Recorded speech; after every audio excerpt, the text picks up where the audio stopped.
And I believe all that's left to do right now is introduce Mr. Paul Shaffer, ladies and gentlemen. Our music Yeah, David, yeah. This is the way the world looks to me all the time. I feel right at home tonight. Yeah. Do the show, all right. Oh, Paul. How are you, Paul? I'm a little dizzy, actually. A little dizzy from those? Well, don't you worry about it. It's nothing sustaining. As you may know, every week we like to go through our actual viewer mail and carefully separate the most intelligent and thoughtful letters. Then we throw those away and put the rest of them on the air. So tonight we're going to take a look at this week's leftovers, shall we? Letter number 1, it says here, this comes to us from Anita Shepard and Jeff Lieber, Las Vegas, Nevada, Paul. Yeah. Las Vegas? You enjoy have you ever worked Las Vegas? I love it out there. I work there an average of about, so far, no weeks a year. Oh, great. But, Anita and Jeff write, during your 1-minute monologue, do you know the lighting is so bad we can barely see you? Is the budget so low on your show you can't afford to replace the burned out bulbs on the spotlights? Well, I don't know. I've never really considered it. It seems a little dark. Does it seem a little dark? Yeah. Seems a little dark. Let me go see if I can do something about that for you. I'll walk over here and find out what we can do. I'm sorry, you're going to have to pedal a little faster. It's dark out here. Pick it up a little bit.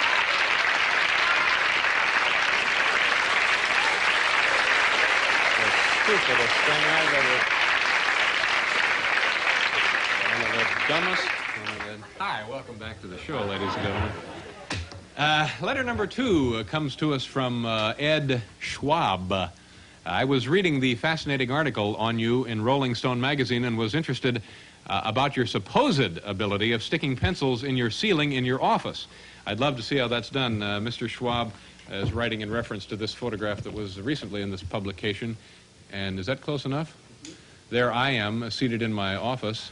And up here in the, right over there, is that the pencils? Okay, and you can actually do that. That's how I put myself through college. I'm gonna show you how to do it. If you guys, go ahead and put the, yes, sir. Okay, now this is actually a little dangerous, so let me caution you folks at home if you're gonna try this, and believe me, you will be trying it. Take some pencils. I like to get a nice sharp, this is a number 2. These are the NBC pencils. And we have the simulated ceiling up there. And you kind of lean back like this. A little, can we have it just a little higher over there, please? Just on your end, Tommy. Oh, my. Okay.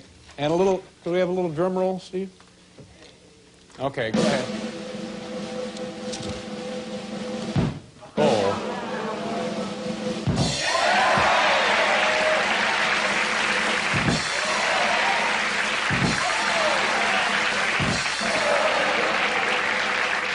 Thank you very much. Thank you. You guys want to put that down there now?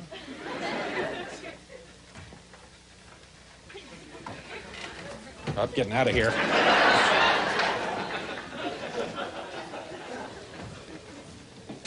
Thank you. Thank you very much. Thank you very much for your...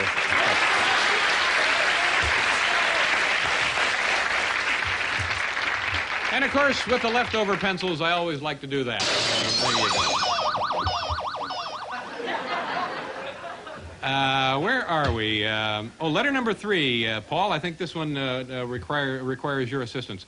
I have a fiancée who is great in every respect, except that her dad plays in bed.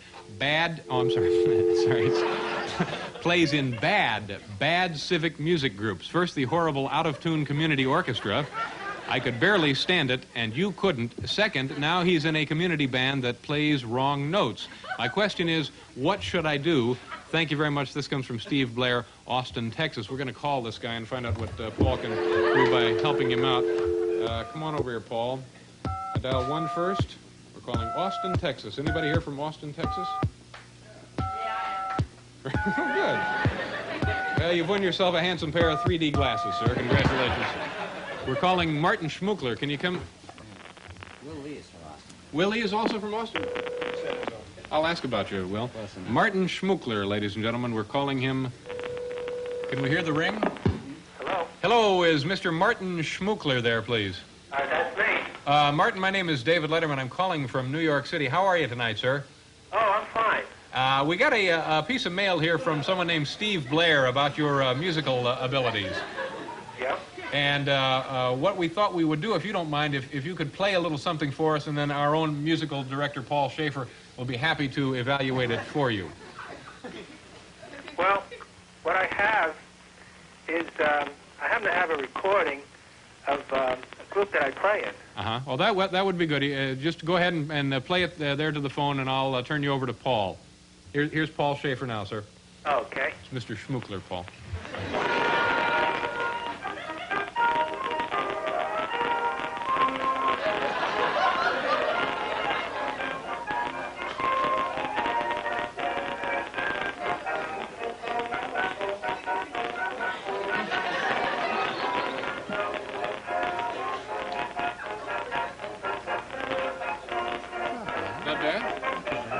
Okay, great. There's some hip voices in there.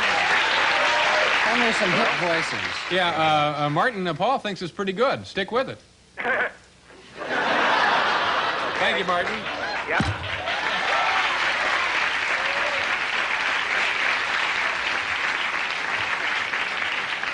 Yes, and you certainly couldn't ask for better fidelity. Now, finally, we have another letter. This was actually from our own late-night staff. Dear Dave, we're all sorry to hear that cameraman Ben Franklin is retiring after this show. We've enjoyed his work with NBC through the years, especially the way he photographs the letters on the viewer mail segment of your show.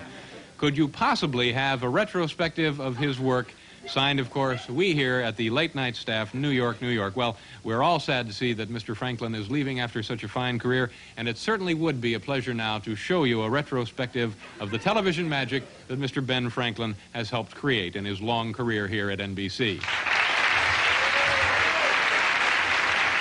Thanks for the memory of rickshaws in Japan, artificial tan, vermouth and gin and pictures in La Vie Parisienne. How lovely it was.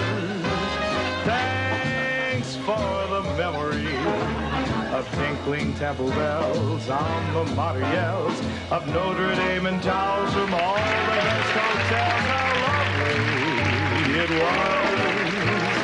We could laugh over big things. One point is my only the sight. You're leaving soon, right? Yes, right after the show. Well, good enough. Have a nice retirement. Thank you very much for your help. Thanks Nice a working lot. with you. Yes, sir. Anytime. Ben Franklin, ladies and gentlemen. We'll be right back with Andrea Martin.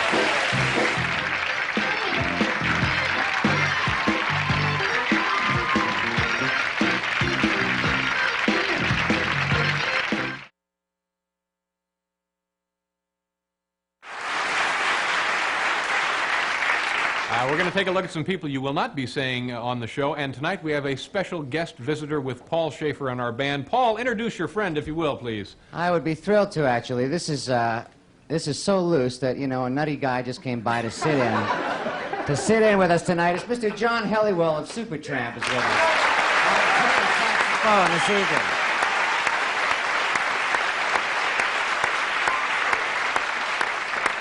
And we will be talking to Mr. Helliwell. When he heard about the fight last night, he said, I got to get down there and get in on this stuff. So he's here tonight. Now what do I do? Oh, and of course we're going to take a look at some viewer mail as I awkwardly back up here. What's gone wrong? Don't I usually do this better? Well, I guess not. And why do I have my hands up like this? Well, David Letterman, ladies and gentlemen. thank you very much, Paul, for covering me. Just remember,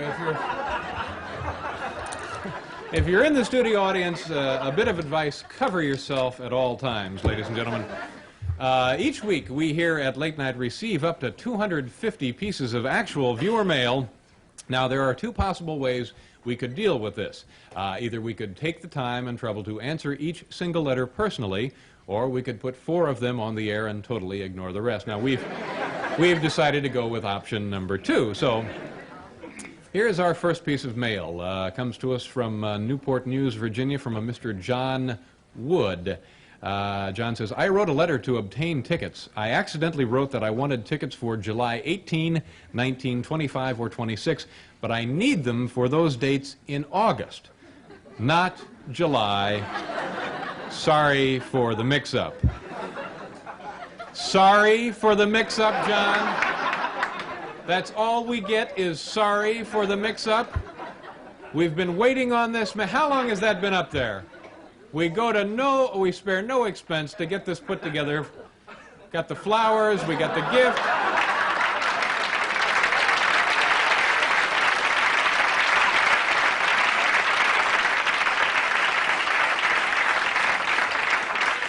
And all we get is sorry for the mix-up.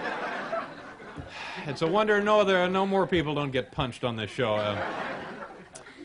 This comes to us from, this is an interesting name if I have it here correctly, Hap Trice from Earlysville, Virginia. I've noticed that when you have had stars of some note appear on your program, that you very often conclude your talk with them by extending an open invitation back to your show anytime the star may be in New York. Really, David, I have to question your sincerity. Would you really go to the trouble of changing your show's format so that any of these numerous stars with open invitations could appear at the drop of a hat? Well, I said that they're invited to come back to the show. I didn't say they'd necessarily be on the show. It's kind of a public service that we offer here to give celebrities a place to hang around when they're in New York City, and I think you'll see what I mean. You've just, how's it going, gentlemen?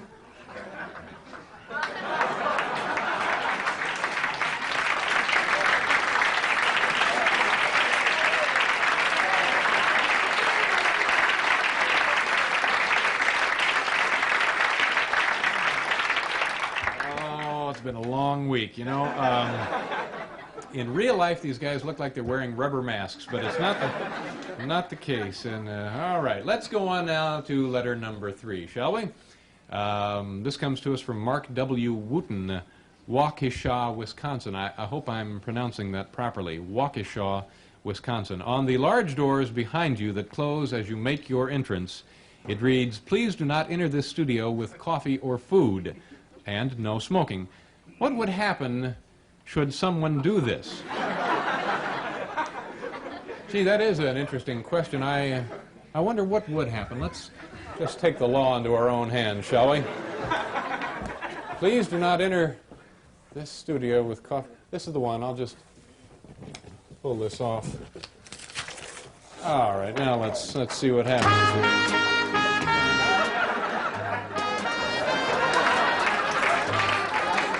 Great, thanks, Jay. Wait a minute.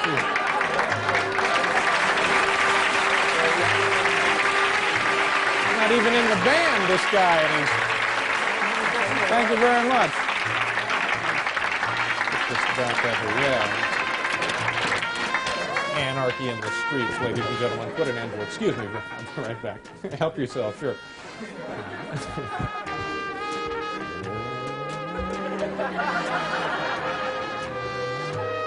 Let's see where we are.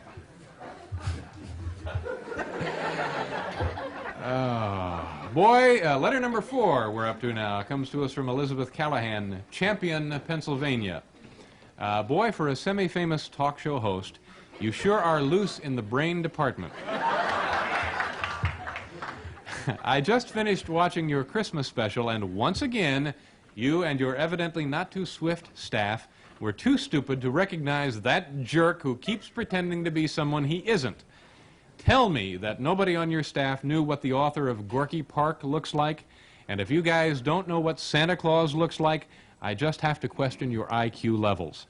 This is why I want to help. Remember this description of this guy so you won't be tricked by his neurotic attempts to be on your show in the future.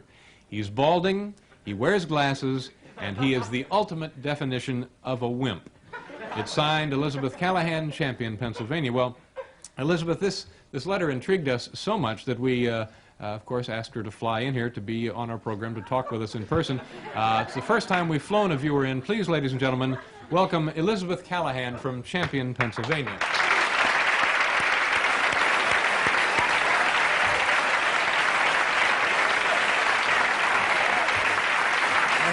How are you? Nice to see you. Thank you.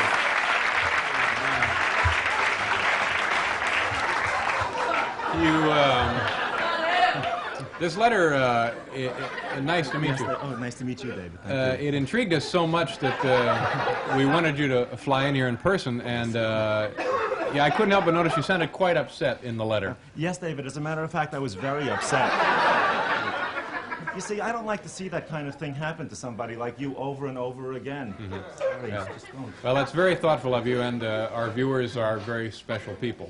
Oh, yes, I know, David. As a matter of fact, I'm a big fan of the show, and it really angers me that this guy can pull the wool over your eyes, and at the same time, he takes work away from talented people who want to break. And Mr. Letterman, I can't go through with this. I'm sorry. I'm not Elizabeth Callahan. Look, I'm just a confused, sick man. I'm sorry, Mr. Letterman. I know I shouldn't do these things. I'm sorry.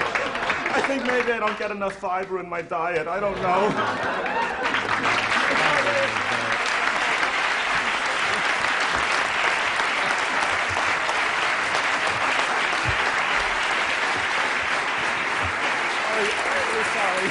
I'm sorry, I'll never do it again, I promise.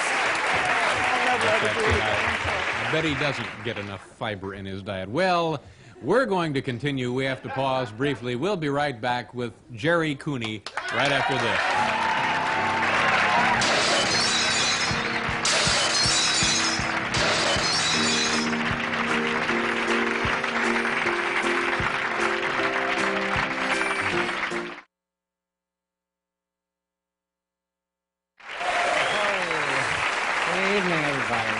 David, I don't know, but I have a feeling that tonight something wonderful is going to happen. Oh, boy, I'm glad you had that feeling. And since you brought up something wonderful happening, can I ask you to do it one more time, Paul? Yeah! Can we hear it just once more, because we're beginning our weekend, and it is the vacation season. Do we have time for this? Do we have time for it?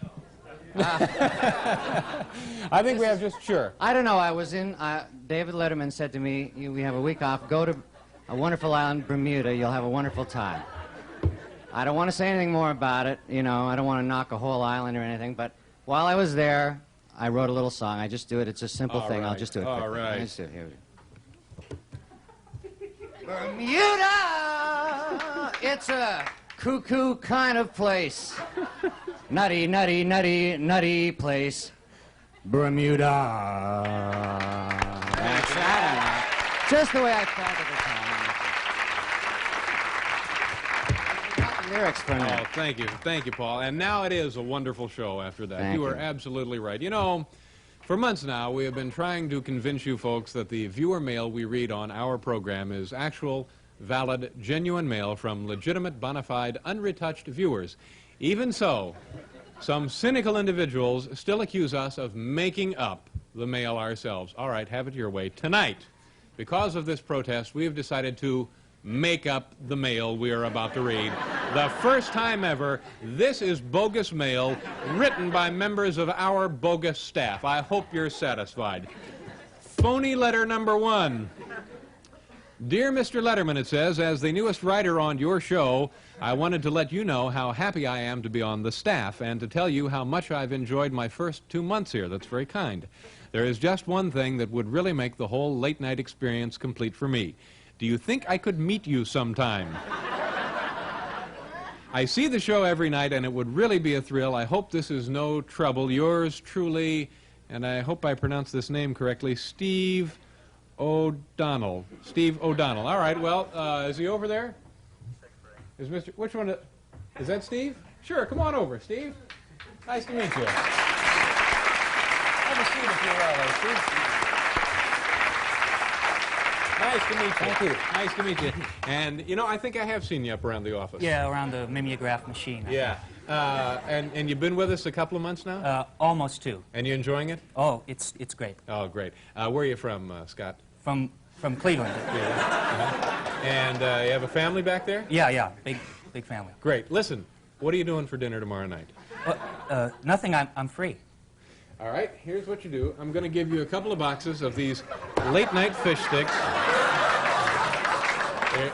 There's 12 to a box. There you go, right there. And I think there's instructions on the back. I want you and your family to enjoy those. Oh, well. Thank you very much. Nice meeting you, Steve. Thank you. Good luck to you. I'll see you up in the office.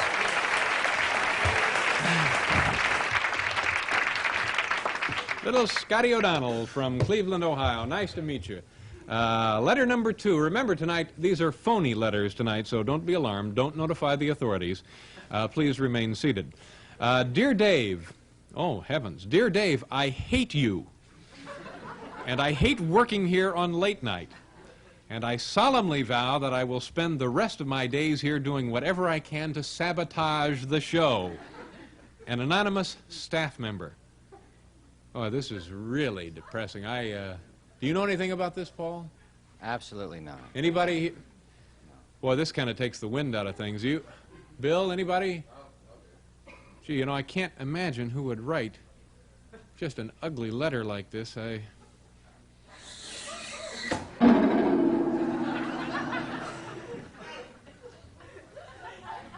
Oh, Tokani, so you wrote this letter.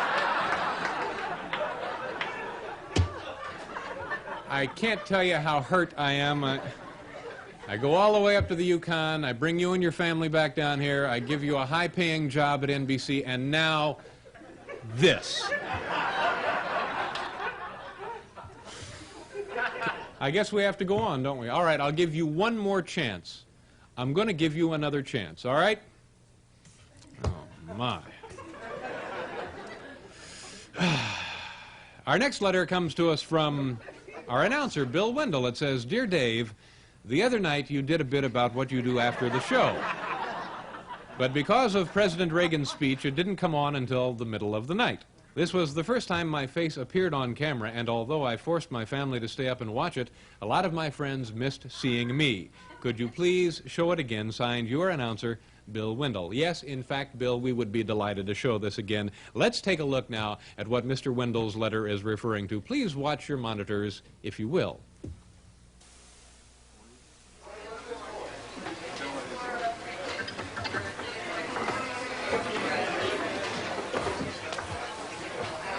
Dave, we're on our way to a love-in. You want to come? No, thanks, Paul. I'm going to just hang around here, clean up a little, then hit the hay. Ah, okay. Have fun, though. Good night. Good night, Paul. See you, Dave. Hiram. Love you, bro. Will, I love you too, Will. Miss you. I'll see you, Steve. What a dump. I don't know, this New York audience is just so messy because this place was spotless this afternoon. It was just, look at this. I'll let the crew clean up tomorrow. I gotta hit the hay and get some shut-eye. Good night, Mr. Melman. Good night, Dave. Dave, when do I go on? I'm Dr. Arlene Ginder, the edible plants specialist. Oh, yeah, gee, I'm sorry. We, just ran out of time and you got bumped. We'll have you on again really soon, though. Maybe tomorrow. Okay, I'll wait right here. Okay.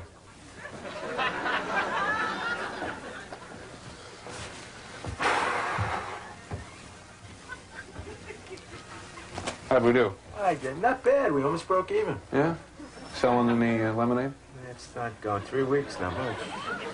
I don't know. I thought the heat and all, we'd sell it. So. I think we ought to try cookies. Okay.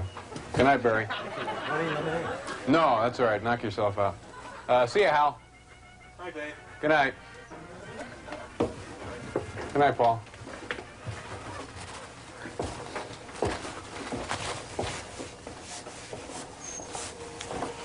I wonder when John Chancellor is getting back from vacation. It's been quite a while.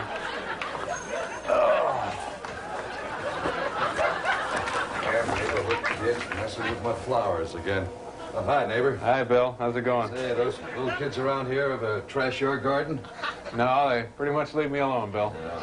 Oh, incidentally, could I borrow the charcoal grill? Oh, sure. Take the coals and the starter. It's all yours anytime. That's very kind. Yeah. Thanks very much. Lawn looks great. I did a lot of work on it. I know you have, Bill. Thank you. Good night. Good night, now. Get in here and go to bed! Ball and chain. A lovely woman. Okay. Oh. Boy, Andy Kaufman. And the plant lady. Yeah, we'll have her on real soon. Oh. Big show tomorrow. What do we got, a boxer and a music guy? Yeah, a lot of work there. Lights out, Mr. Letterman. Oh, yeah, sure. Stupid network. All these damn rules.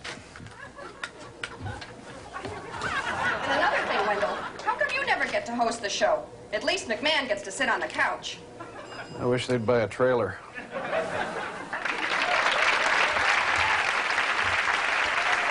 That's the way it was. We're going to pause here. We'll be back tonight. We have director Paul Mazursky, Spaceship... That's what he's done. Here it comes. Walk up and get out. That's it.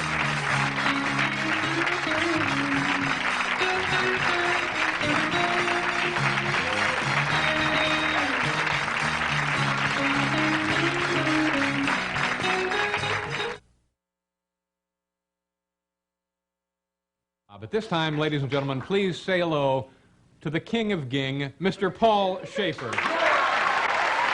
Oh, thank you. King of Ging. I don't know, David. I don't know whether I deserve that title, the King of Ging. I don't think. Thank you, though. It's nice of you. Nice to see you, Paul. How are you? We so rarely get to chat anymore. I know, we don't. That's the nuttiness of this business. You know, I see the guy. I got to come and be on national TV to, you know, to say hello to the guy. That's right. And that's, you know, the of course, pace we have our separate lives, each of us coming and going, but it's nice to get together here every evening for an hour, isn't it? It is, and there's nothing wrong with two guys getting together, either. You know. Every night on national TV. The king of Ging, ladies and gentlemen, Mr. Paul Shaffer.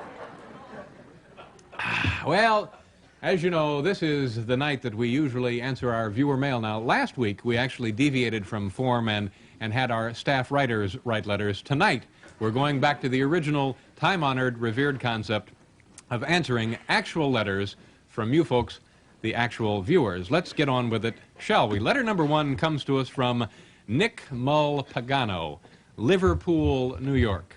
Nick writes to us, some weeks ago you read a letter by someone who noticed how calm and casual the people you call act. This was explained by the people being notified in advance. I thought maybe after hearing that letter, people might get the hint and start to act a little more excited, but no. They still react like zombies, Nick says here. No emotion whatsoever. So I guess it's up to me to get the ball rolling. If you will call me on the phone, I guarantee you that out of all of the phone calls you have made, you will never hear anyone act quite so excited. Nick Mulpagano, Liverpool, New York. So, do I dial 1 for a 315 area? Okay, there's, thank you very much. When everyone has the answer, they don't hesitate to jump right in, do they? That's right, Dave, it is a 1. Yeah, most of us adults know that. Yeah, it should be a 1. Oh. I think I've misdialed.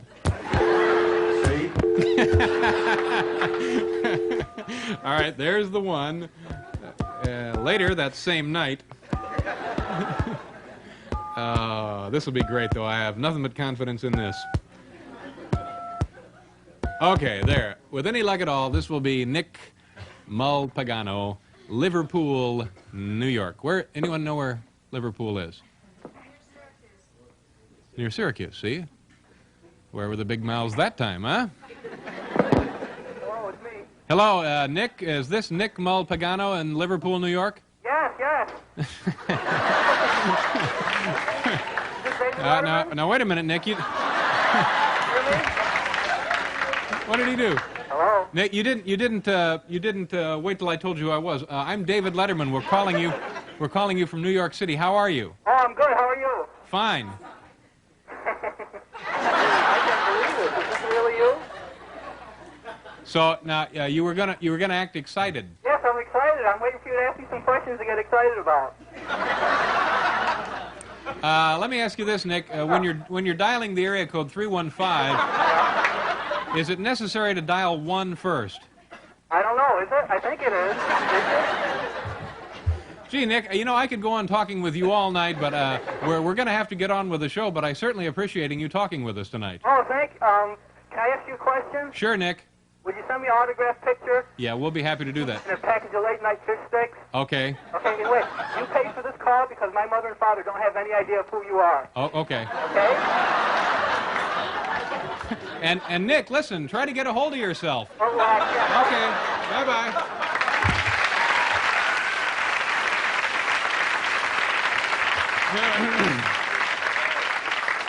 Letter number 2 comes to us from Dickie Price, Baton Rouge, Louisiana. I think your viewer mail segment on Thursdays is insulting. Many, if not most, or even all of the people who write to you do so because they have suggestions to improve your show. But instead of being grateful for helpful suggestions, every Thursday you expose these letters to a nationwide audience and publicly ridicule and make fun of people who are only trying to help. I think your Thursday night show would be better if you would quit reading viewer mail on the air. Well, just let me say this to Dickie Price and Nick Malpagano and all of you people kind enough to watch. I'm terribly sorry. I didn't mean to ridicule anybody. I just wanted to have some fun. And obviously I wasn't thinking, and I hurt some feelings, but believe me, I'll never read viewer mail again. Goodbye. Hello, Dave. I had stomach flu a few weeks ago, and I felt awful. Your viewer mail segment made me laugh so hard, I'm back on my feet again. Thank you very much. As a busy executive, I have no sense of humor at all. Your viewer mail routines show me when, where, and why something is funny. Keep up the good work.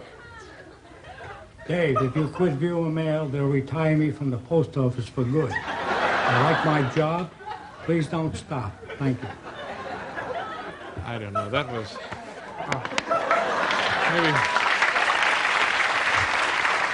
Maybe I'm not so bad after all. Thanks for that wonderful vote of confidence. Our next letter comes to us... By golly, I have the courage to go on. Pat Feeney writes to us, even though your show is relatively new, I feel it has reached the point where a spin-off is in order.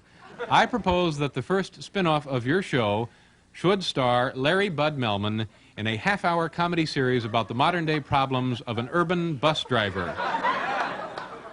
You know, that's not a bad idea. I wonder what that would be like. Gosh,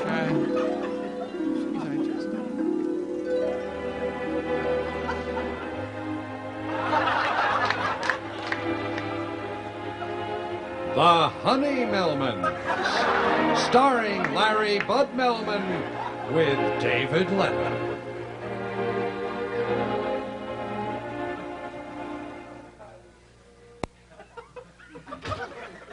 Hey, Alice, I'm home. She ain't here. Now I gotta make my own dinner. Well, I certainly ain't gonna eat alone. Hey, Letterman. Yeah, bud. Come on down here and bring some food with you.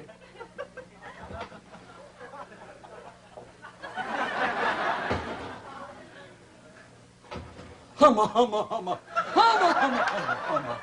Don't you ever sneak up on me that way again. Oh, yeah? How would you like me to sneak up on you, Bud? Why, you dirty. That's what you brought me? How do you expect me to eat such a huge sandwich?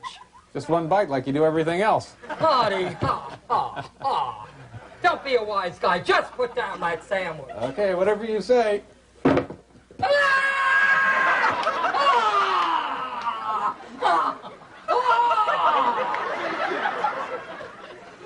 I must be nuts trying to ride a bus company and produce a major network talk show at the same time. That reminds me. Here's tomorrow's script. All right, let me see if there's anything funny in here for me to do tomorrow.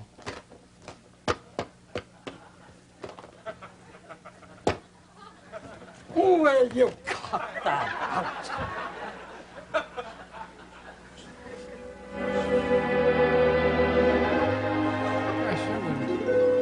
Dave? Oh, Dave. Good heavens, I must have dozed off. Thank you very much. Well, that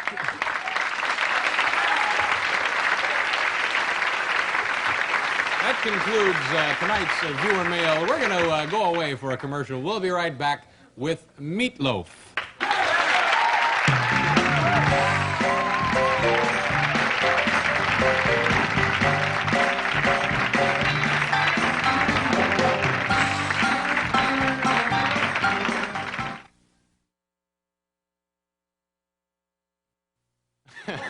Say hello to him. You know him, you love him. You can't live without him, Mr. Paul Shaffer. Oh, you're too kind. Good evening, David. Whoa, say hello to him. You are, I want to say this, we have a saying in the business, a performer's performer. In other words, when we in the industry, and we have a night off, that's the type of person we go to see, we in the industry would see. And you are, to me, thank you, Paul. a performer's Boy, that's performer. nice. Thank you very much. Unbelievable, isn't he, ladies and gentlemen? And that's not a performer's performer. That's very nice of you. Not a performer's performer. A performer's performer. That's what you are to me. Right, Paul, for the exact spelling of the word performer. And oh, that's nice, Paul. I feel the same about you and the rest of the gentlemen in the band, and we're happy you're here. Now, as you may or may not know, that's true. From watching this television program in the past, we first went on the air in, what, 58, 59?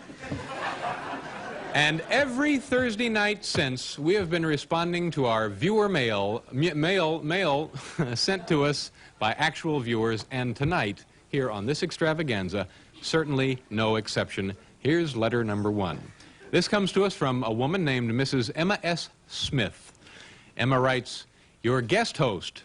Well, as sleepy as I am and so many more, his squeaky voice is so blub. Why, that old man, huh? I need some spitballs. His head would be my target. Put some life in your show when you are absent. For example, a Rip Taylor, signed A Disappointed Night, Mrs. Emma Smith." And I think that tells us just about all we need to know about a typical Rip Taylor fan, doesn't it? No. Every Thursday night since 1958, answering viewer mail, ladies and gentlemen. Letter number 2, I watch your show every night, and I am very worried about your wasteful use of pencils. Why do you always throw those brand new pencils out the window? You know the pencils can be used by a needy student in school, such as myself, who has to spend all her lunch money on school supplies. Don't you feel guilty? This comes to us sincerely, Mary Rancia or Rancilla. You know, you haven't been paying attention, Mary. The reason I do throw these pencils out the window is to help needy students like yourself. Just watch this, will you? Wow, look, guys, the pencil. Let's go to the library and write lots of essays. Oh, yeah, but we don't have any paper. Oh, boy, a 3-ring binder. It sure will be fun going back to school now.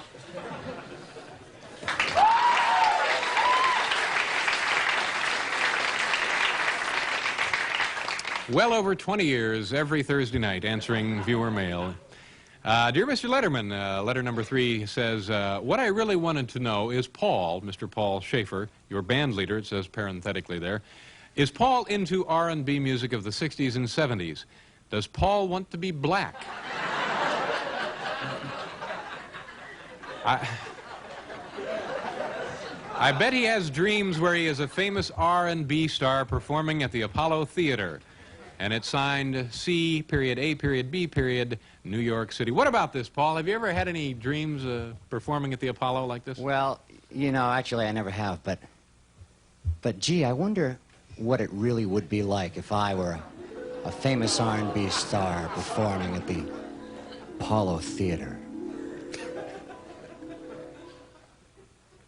No, I just can't imagine.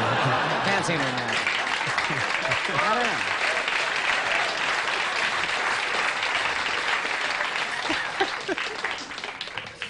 Okay, thank you, Paul. Letter number 4. Dear Mr. Letterman, here's a question most people probably don't have the guts to ax or ask, but I'll ax or ask it anyway. Sure, we've seen guests in the green room, but what? What happens to them when their segment with you is over? Where do they go, Dave? Where do they go?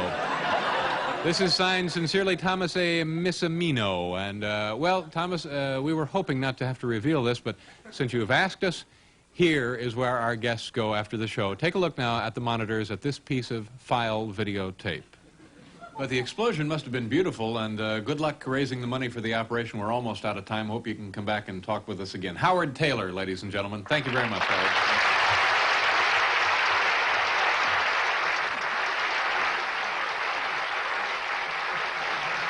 Right this way, Mr. Taylor.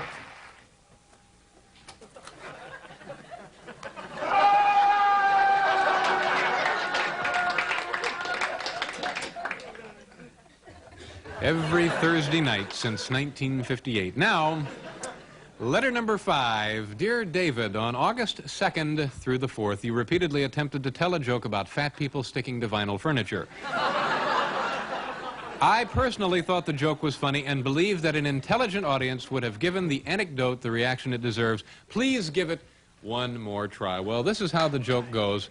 I said that my favorite time in New York City is right now when it's nice and hot, except only problem, the deafening roar that's made by fat people trying to get off vinyl furniture. Now, I told the joke about 4 or 5 nights in a row, and it really didn't seem to get much of a laugh. And in my heart, I believe it didn't get much of a laugh because people just don't understand how funny that sound can be. So, tonight, right here...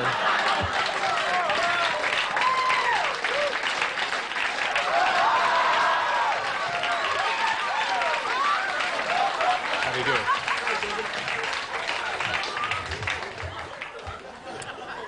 All right. We have the vinyl chair.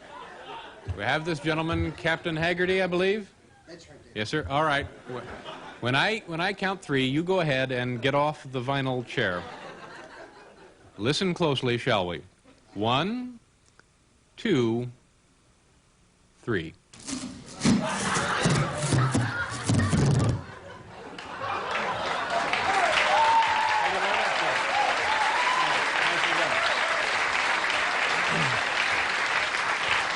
We're going to pause for a commercial. We'll be right back with Carole King.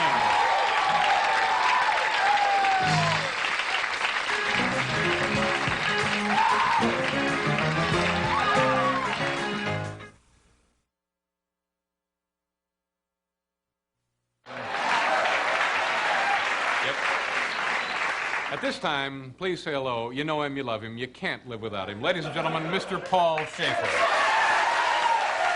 Hey, thank you. That's all right. Let me say one thing, though, while you're there. Because this is the way I feel about you, David Letterman. One thing, if you were working at a Harrah's in Reno or a Caesars in Vegas, and you were closing on a Sunday night and I was opening on a Monday, I would fly in one day early to catch your show, because that is the way I feel about you. Unbelievable.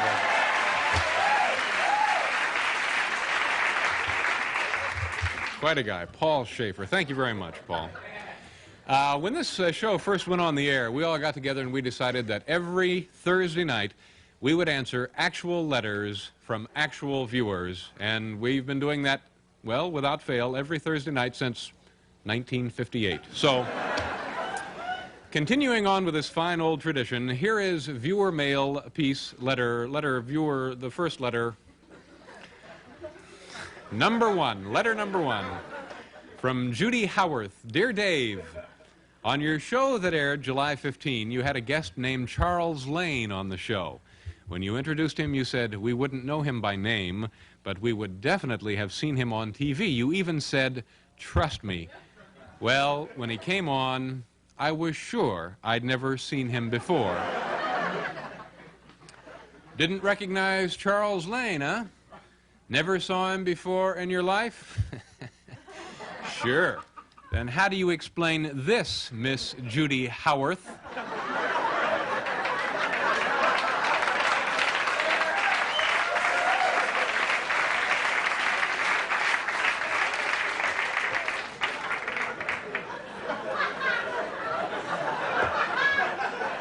We've been doing this since '58. You're not going to fool us. Letter number 2. Dear Dave, I am a road technician, and I was wondering where you got that green microphone cable. In my business, they're always black, and I think that green is groovy. Sincerely yours, Bruce Isaacson.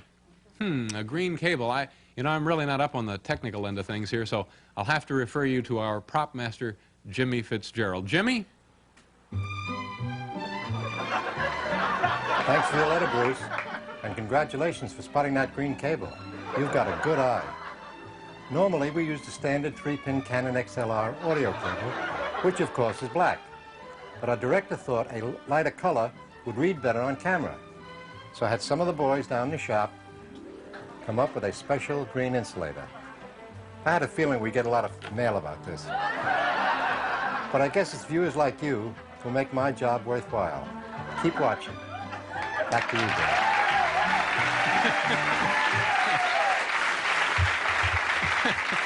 Thank you very much, Jimmy. That was mighty informative. Letter number 3 comes to us from Russ Dolly, Southington, Connecticut. Dear Mr. Letterman, I enjoy your show very much, and I think very highly of you and that bald guy in the band. It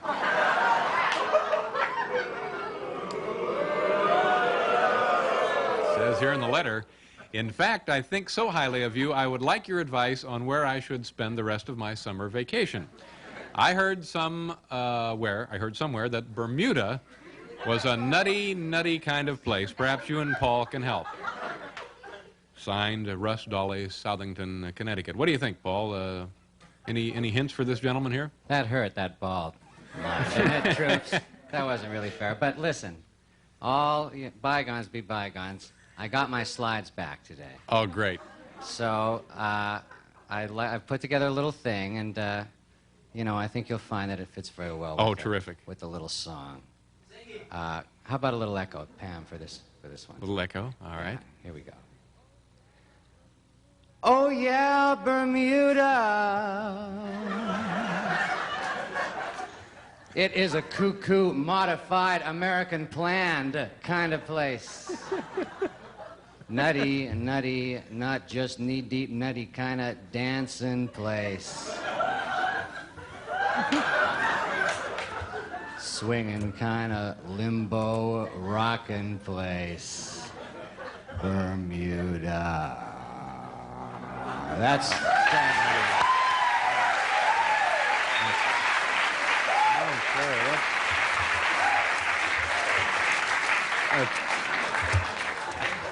I don't know. The hairs on the back of my neck stand up. It's like being in church when you do that, Paul. That was very nice. Letter number 4 comes to us, Tammy Steele and Marcia Steele, perhaps related, we'll find out. Dear Dave, Nick Mulpagano is a real twit. In his letter to you, August 12th, he said that if you called him, he would get excited. He must not know the meaning of the word excited. What a disappointment that guy is. He reacted just like everyone else. However, if you really want to hear excited, call us. We will act extraordinarily overcome with joy. Sincerely yours, Tammy Steele and Marcia Steele. All right, we'll call them. They better be excited. Area code 301. Let's see. I hope I'm not there. I think that ought to do it. We're calling, we don't know where we're calling, do we? Where is area code 301? Baltimore? What an odd ring.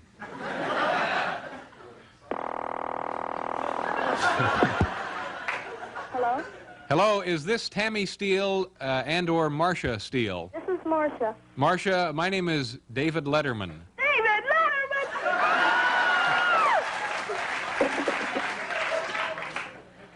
She fainted from all the excitement. Wake up, wake up!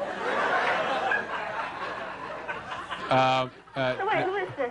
What? Who is this? I'm sorry, I can't hear you. What did you say? Who is this? This is Dave Letterman. I'm calling from New York.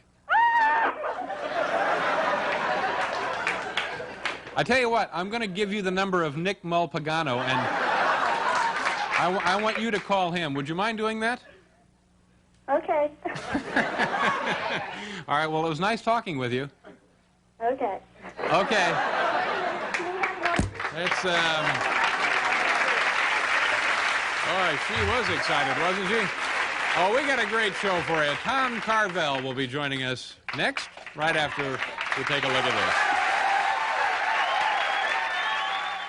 What would you like to see on late-night television?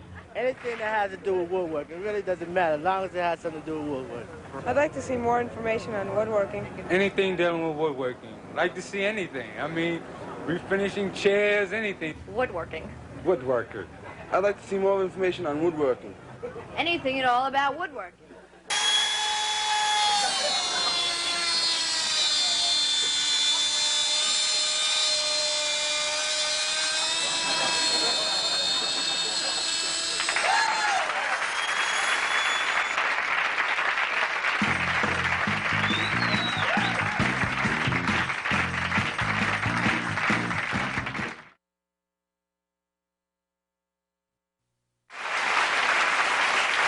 And now, ladies and gentlemen, the hardest working man in show business, Mr. Paul Shaffer. Paul? You are the hardest working man in show business, David Letterman. What a man. Thank you. Let's swing tonight, yeah. Paul Shaffer, ladies and gentlemen. It's, what is it? It's Thursday today, isn't it?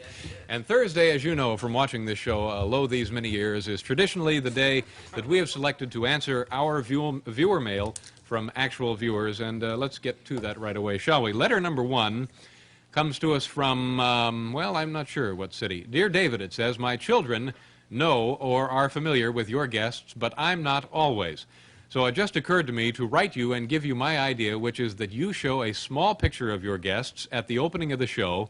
That way, I, for one, could tell if they're familiar and if they are worth staying up to see. And it's signed Love and Peace, Gloria Rodriguez. Well, that's very nice of you, Gloria. That's actually not a bad idea, because tonight we have some faces that may not be familiar, some names. So what would that be like? Can we take a look and see if we actually had photographs to go along with the opening announcements for the guests on our show here?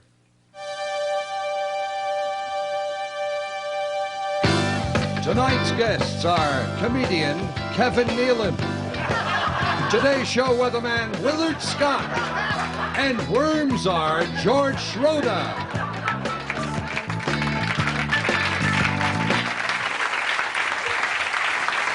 That worked out pretty well, didn't it? Letter number 2 comes to us from Central Square, New York.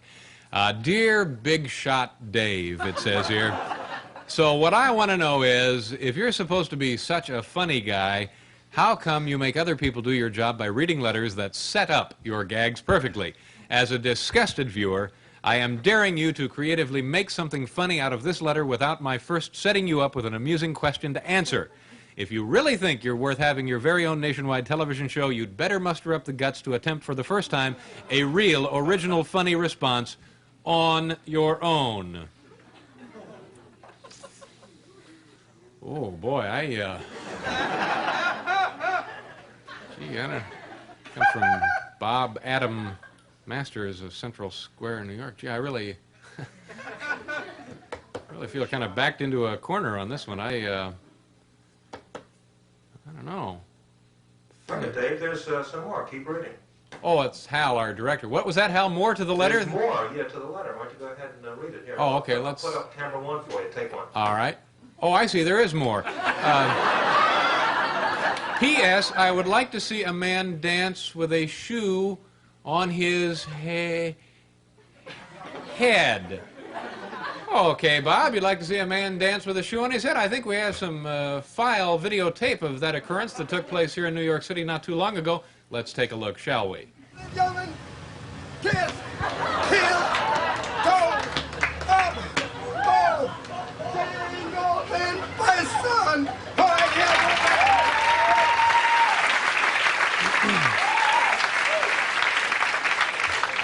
Let's see. Letter number 3 comes to us from Adrian, Pennsylvania. Dear Mr. Letterman, I saw your show the other night, and you called a man who said he would be most excited if you called him, and you did. I would like to suggest to you to call me, because I can guarantee you to be the most bored person you ever talk to. Come on and give me a try. Yours truly, Adrian McGrosky, Pennsylvania. And I'm sorry, Adrian McGrosky, Pennsylvania. Thought it was Adrian, Pennsylvania. All right, Adrian, it's Adrian going to be very bored for us. We're calling now area code 412, and the number. Okay, Adrian is going to be very bored for us here in Pennsylvania. We're calling Adrian McGrosky. Going to be bored for us. There's the first ring. Hello. Hello. Hello, is this Adrian McGrosky? This is her. My name is David Letterman, Adrian. I'm calling from New York City. I understand you're bored. David who?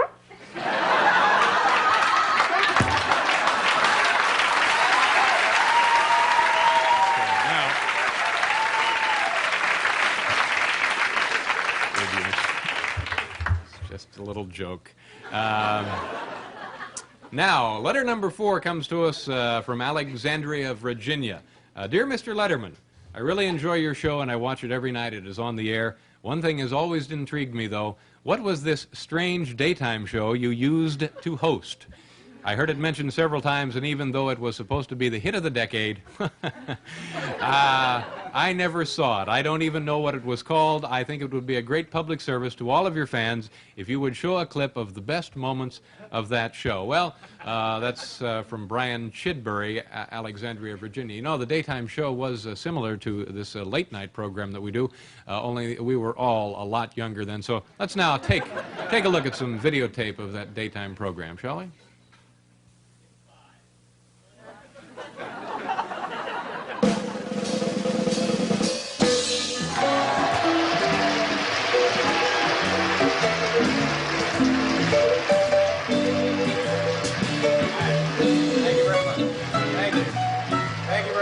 Thank you very much. Well, good morning, everybody, and welcome to Daytime. It's March 22nd, 1962, and you know, this morning as I'm walking to work here in beautiful New York City, everybody is talking about this race for space, and I think I now know the obvious reason that those Russians are sending cosmonauts up there. They're trying to find what they can't find down here: apartments.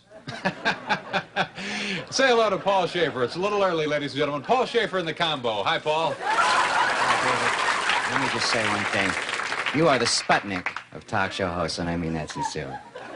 But seriously, I do have a sort of a controversial announcement to make. Starting today, we are going to have 2 Negro gentlemen joining us in the band, and we're very happy about it. And they're wonderful musicians, and we're happy to have them with us. Back to you. Great. Nice to have you guys with us. We got a great show for you this morning. Coming up, one of my favorite funny men, Frankie Fontaine. Of course, the incredible Hi-Lo's are back with us this morning, and Roger Price with more of his irreverent droodles. We'll be right back after a word from the Tony Twins. Yes, Daytime with David Letterman. We may not have been on the air too long, but I think we broke some ground. We're going to pause. We'll be right back with George Schroeder and his worms.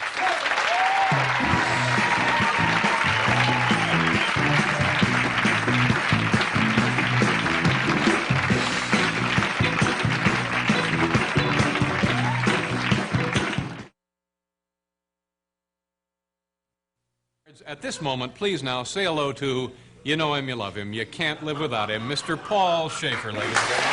Oh, David, thank you. You are too much, you know. I don't want to take up too much time, David, because I know you got some marvelous stars to bring out here. So get right on with the show. I love you. We all love you. Thank you very much, Paul. Paul Shaffer, and we do have marvelous stars here tonight. Every Thursday night since this program first took the air way back in the late 40s, we have been answering letters from actual viewers. Tonight is no exception. Letter number 1 comes to us from Goldsboro, North Carolina. Dear Mr. Letterman, you never read my letters on viewer mail night, nor acknowledge them in any way. How can I be sure that I am mailing the stuff to the correct address? It's a question we hear often here at Late Night. Here's a simple way to know if the letter reaches us. If you have mailed us a letter to this office and you do not receive a reply, you can rest easy that we got your letter. That's the way that works. Now, letter number 2 comes to us from a Mr. Tony Barker. Dear Dave, on recent episodes of Late Night, Paul, Mr. Paul Shaffer, has referred to himself as the man who put the Ging back into Ging, and also as the king of Ging. Now, this is incorrect. Actually, it was I, Tony Barker, who put the Ging back into Ging. I am a hip, nutty kind of guy. My glasses are bigger than his, and I have more bowling shirts. Also, I wrote the song Bermuda.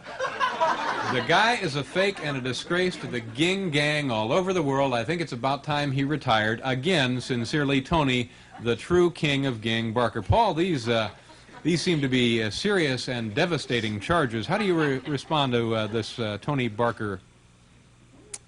David, it's a bald-faced lie. And by bald-faced, I don't mean any pun or anything there.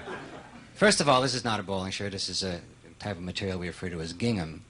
But I can prove that the guy is all wet I have an encyclopedia right here.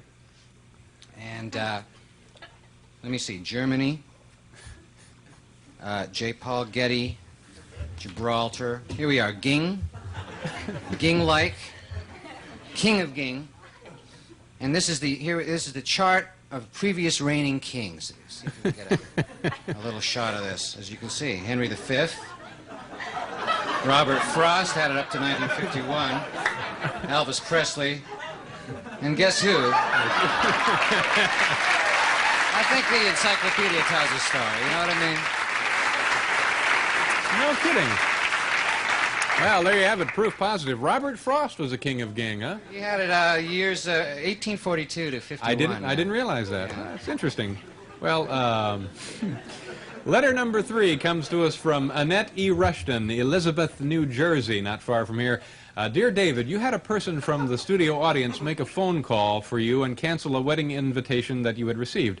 Now, I sent you an invitation on the date of July 15th, 1982, for you to come to my birthday celebration on the date of August 6th, 1982. I asked you to please reply by July 29, 1982, but you never did. How come you replied to their invitation and not mine? Well, Annette from Elizabeth, New Jersey, it just so happens that Paul and I were planning on coming to your party, but something happened that awful night at the last minute. I know you're not going to believe me, but fortunately for us, the cameras were running after the show that day, and we got the whole incident right here on videotape. You all set for Annette's party, Paul? Yeah, Dave, I sure am. Look, I even made this cake. Isn't it great? That's beautiful. Now, you didn't respond to the invitation, did you? No, I did exactly what you said. I ignored it. Oh, great, because I want this to be a really big surprise. Look, yeah. I even got Annette these beautiful red flowers and this giant gift. Yes. It's something that I'm sure that Annette Elizabeth Rushton will really love. It's gorgeous. Yeah. Attention citizens, there has been a leak at the Midtown Nuclear Power Plant. Stay in your homes to avoid exposure to life-threatening radioactive waste. Thank you. Oh. I guess we can't go after all. Oh. Want some cake? Oh, yeah, I'd love some cake. All right. That's too bad. This will be the first audience party we've missed. I know, isn't it too Yeah. bad? I was really looking forward to this one, too. Yeah. Darn the luck. Finally, letter number 4 comes to us from Roger O. Mayer or Marr. Dear Mr. Letterman, I am a night watchman at a local golf course here in Maplewood, and as the title implies, I work at night. It would be nice if you would devote a portion of your show now and then to the people in a position like mine. Something truly interesting to the night waterman of America. Perhaps Paul would write a little tune for us midnight workers. Sincerely yours, Roger O. Marr, Goodrich Golf Course.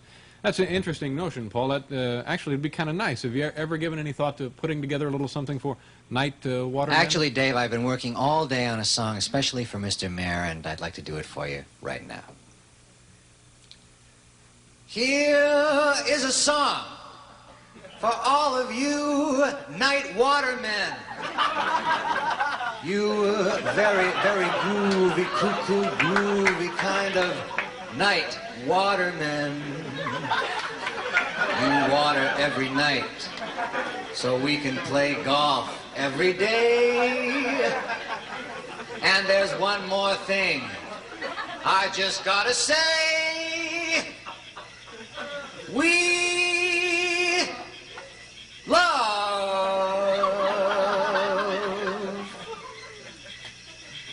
you.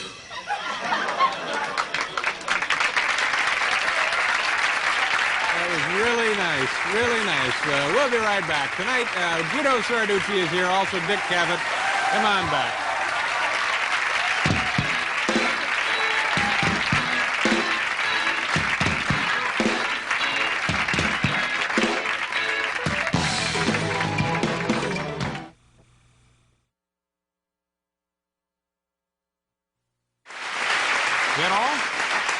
That's it? Nothing else on there? All right. Let me introduce Paul Shaffer, the hardest working man in show business. Oh, hey, thank you. You know, David, let me tell you something.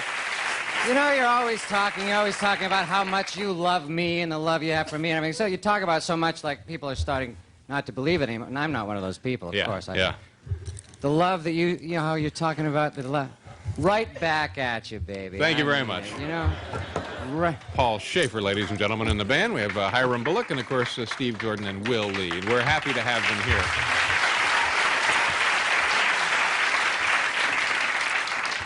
If you've ever seen this television program at home, either in your own home or the home of a friend, or maybe at a hotel or right here in the studio,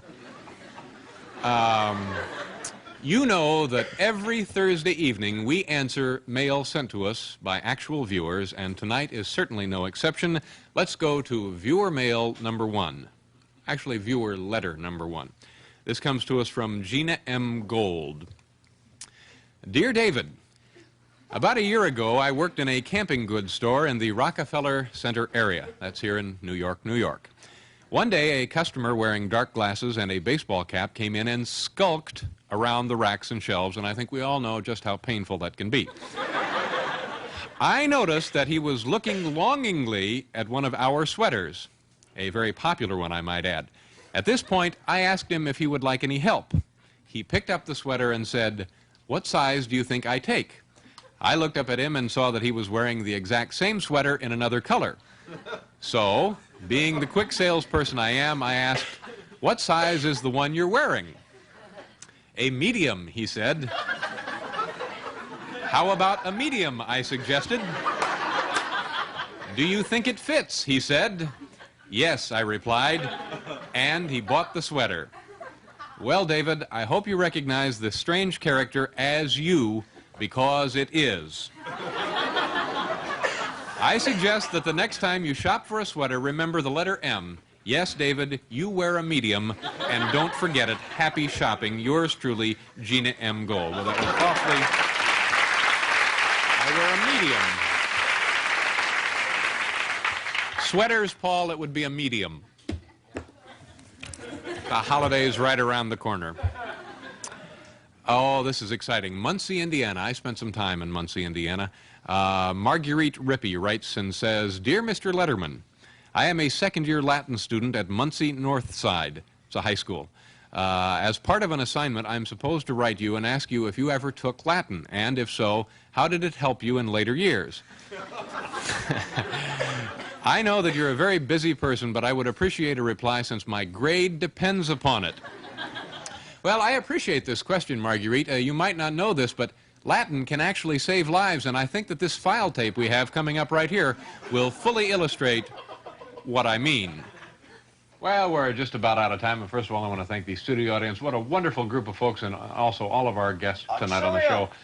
Join us tomorrow when... Hey, auxilium! Auxilium! What was that? Never mind, Dave. Just some nut. Auxilium! Ugh. That's no nut. That's Latin for help. Hey, Neil's cussing my email. No, I got possessed. Nola to Mary. Solum tote bag. Te Sir Wabo. Oh. Te Sir Wabo. Oh. Rati. Nihil est. Rati. Oh, gee, Dave, it's a good thing you speak Latin. Otherwise, that Roman cat might have lost a foot in that tote bag. Well, you know, Paul, I feel that if a lot more young people took their Latin studies more seriously, this would be a safer and happier world. Wow. Wow, indeed. Yes, I think wow sums up my feelings also. And finally, letter number 3 comes to us from a young man named Ricky Windman. Dear Dave, me and my assistant, Joe Mitchell, would like to be on your show. We are sick people. Well, Joe just looks sick. We have a snake act. Boy, you know, Ricky, this sounded so good to us that we looked around, and now, without further ado, ladies and gentlemen, please welcome 2 sick guys and a snake.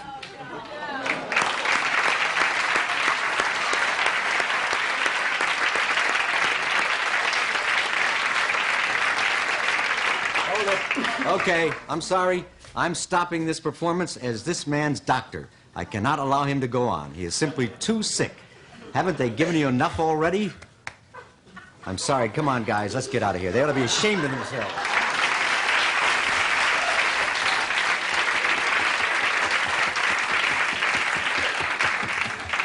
Auxilium. Well, I'm sorry. We just really didn't realize how sick those gentlemen were. Perhaps when they're feeling a little bit better, we'll have them back. Not a chance in hell. Well, we have a great show for you here tonight. Comedian Richard Lewis is going to be here also. Former Oakland A's owner Charlie O'Finley, and much, much more, as they say when they're lying. Come on back. We'll look at these commercials now.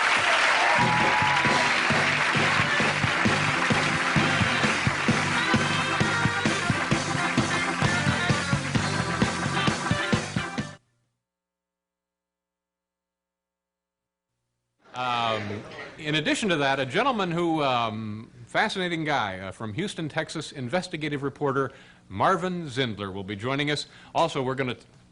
Did you applaud, really? Did you start to? Who did that? Oh, as if you were going to rough him up. Oh, well, I'm sure he'll come out here now. Gee. It's our drummer, Steve Jordaning, threatening the guest. It's a nasty process.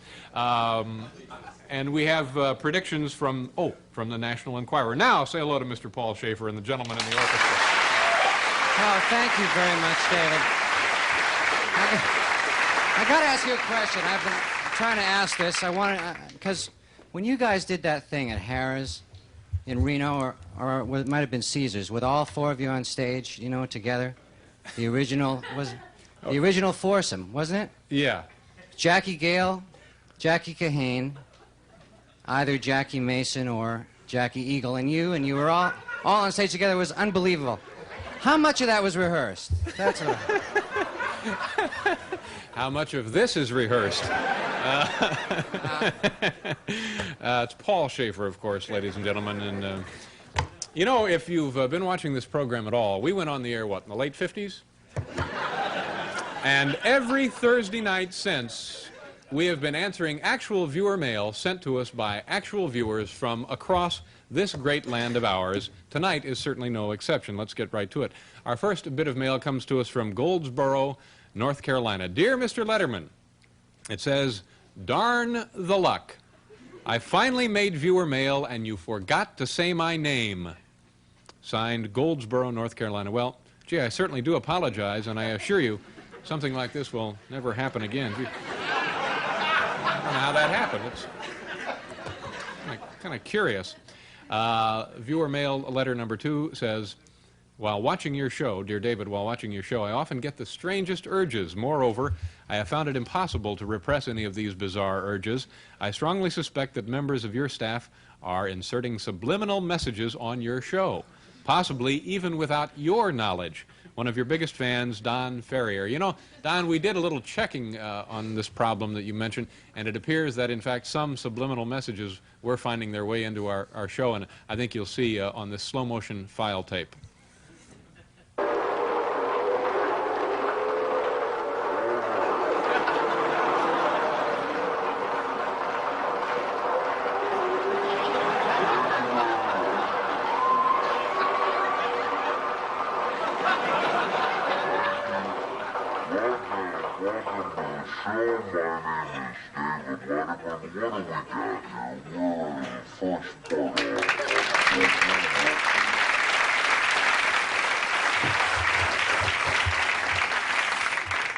Viewer mail number 3 from Scott Roberts. Dear Mr. Letterman, I have enjoyed your show since it started in the early 60s. It's actually early 50s.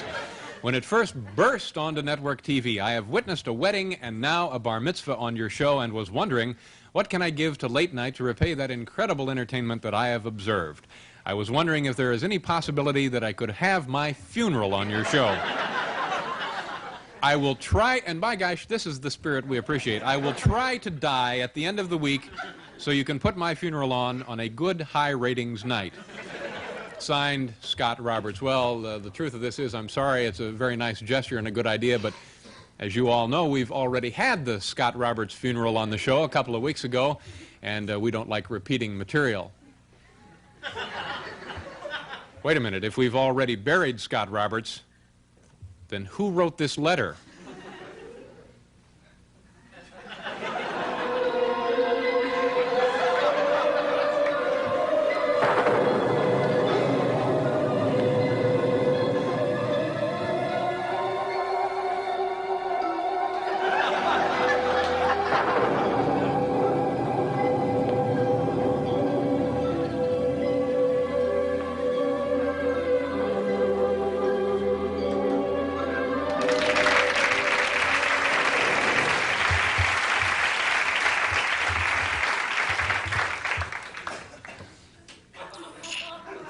several $1,000s. And finally, our fourth letter comes to us from someone signing sincerely Kevin Joy. David, wouldn't it be funny if you did a show in which the entire cast wore a bald skinhead wig? Ha, ha, ha. I'm laughing already. Signed, Kevin Joy. Sure. Well, Kevin, to me this seems like a pretty insensitive request. This is your idea of something that's funny, huh? Well, Kevin, aren't you proud of yourself? Take a look at this. You've hurt the feelings of one of our crew members. This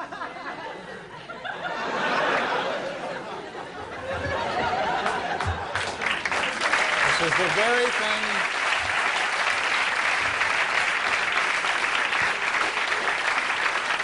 The very thing we were hoping to avoid on this program. It's all right, Bob. There you go. There you go. See what you've done, Kevin, you cruel human being. Are you going to be all right? You want to go home? Yes. You do want to go home? Well, we got to get another cameraman, Kevin. Thanks a lot. We're going to take a break. We'll be right back. It's okay, Bob. Don't you worry. All right.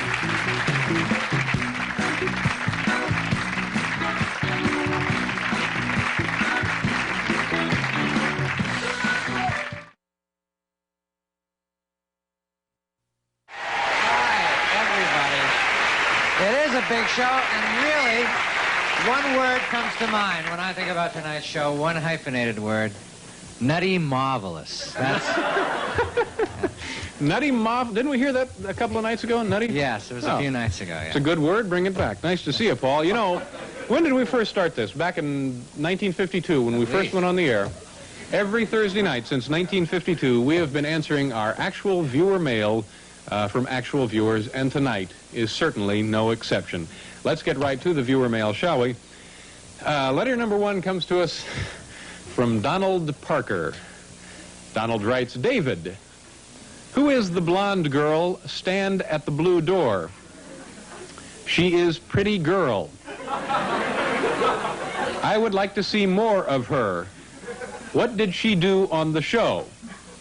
This comes to us from Donald Parker, and obviously we're once again getting Ted Koppel's mail. So Donald Parker from somewhere in the South. Was it Mississippi on there? Did it say? Doesn't say that. Doesn't say. Okay. Oh, it was. Boonville, Mississippi. Donald Parker. Letter number 2. Dear Mr. Letterman, could you have on your show, or at least call, someone who makes or markets shampoo? Perhaps one of the many highly reputable representatives of the shampoo industry. I think they need to be questioned about their directions on so many of their products. The directions in question are simple enough. Wet hair, apply shampoo, and lather, rinse, repeat. Why, in our highly technological society, when we can put men with clean hair on the moon, is it necessary to repeat? Is this a greedy, shameless attempt by the shampoo industry to have Americans use an excessive amount of shampoo? Well, it's certainly a good observation, Steve, and I happen to share your anger, but as bad as the new packages are, the original ones were a lot worse. Take a look at this, if you will, and I think this will bring back some ugly memories for you. Here are the directions on an old bottle of shampoo. Lather, rinse, repeat. Lather, rinse, repeat. Repeat again. Fill wash basin with shampoo, allow to drain. And it goes on and on and on.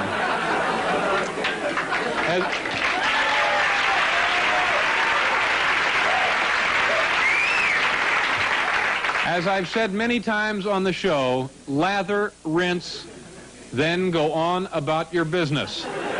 Double lathering is a scam put over by the big shampoo manufacturers, and if they don't like what I'm saying, they know where to find me.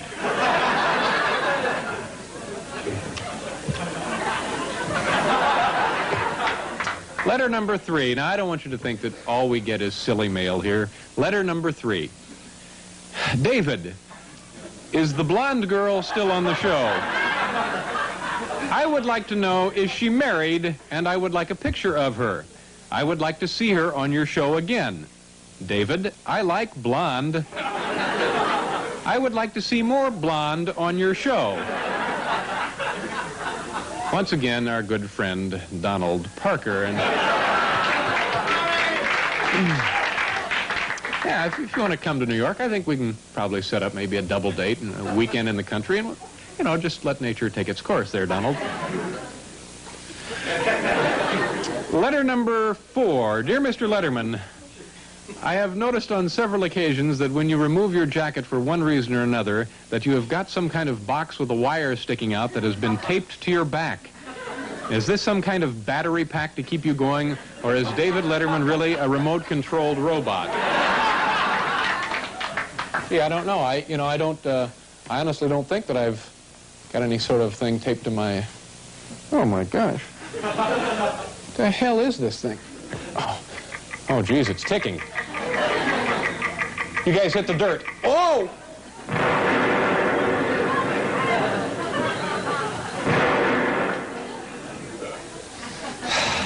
Everybody all right over there? Wow, yeah. Dave, I think that was just a warning. It seems somebody doesn't like what we've been saying about the shampoo bosses. You know, Paul, I can't let you and the band get dragged into this. This isn't your fight. If you guys want to lather, rinse, and repeat, I understand. Dave. We're in this thing together. And I got a little message for the shampoo czars. When us cats lather, we are not going to repeat. We are not even going to rinse. Right, guys? Yeah!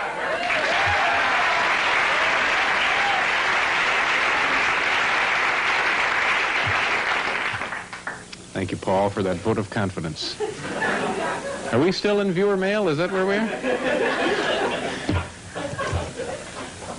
Well, here comes a letter from Chicago, Illinois. And now for something completely different, it says here, and not a minute too soon. Did Paul, that's Paul, the band leader, ever act in a children's program starring a short, skinny old lady and round, fuzzy things from outer space? I can't think of the name of the show, but for some reason, looking at him, I'm always reminded of it. Warmly, Bobby Snygaki, and excuse me if I'm nowhere near that name, from Chicago, Illinois. How about this, Paul? Is Bobby referring to anything you're familiar with? Actually, I think Bobby's referring to that My Summer Replacement series that ran a couple of summers back. You had a summer series? That's odd. I don't remember anything about that. Well, not a lot of people saw it, but I believe they came up with an old promo from the show, and I could show it to show you what it was like. Could we roll the thing? Please do. Let's take a look at this. An old promo. New from NBC this summer, it's Paul, starring Paul Shaffer, as you've always wanted to see him, with a short, skinny old lady and round, fuzzy things from outer space. What's the matter, Paul? Why are you nervous? Well, it's these round, fuzzy things from outer space. What round, fuzzy things from outer space? Paul, it's a fresh kick. Thursday on NBC.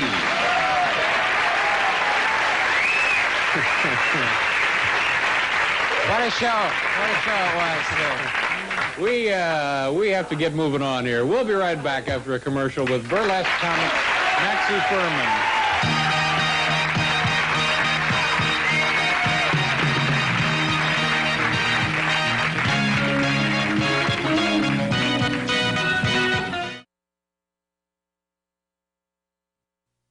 Hotel accommodations for most guests of Late Night with David Letterman, furnished by Berkshire Place, a Dunphy Classic Hotel, in exchange for this announcement. For reservations at Dunphy Hotels in the U.S. and Europe, call toll-free 800-228-2121.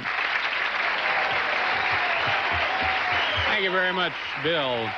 You know, with all the excitement of Halloween around here, we almost forgot that today is Thursday, and that's our traditional day to answer viewer mail. And since we're running a little late tonight, we don't actually have time to read the letters, and frankly, you wouldn't want to see them because of the shape they're in, thanks to what these kids did to my mailbox anyway. But so what we're going to do is just to briefly go through this if we can. Letter number 1 comes to us from Christopher Hallam. Chris, if I were you, I'd use warm water and scrub very hard. And as for your other question, why don't you just buy a watch, then you won't have to ask.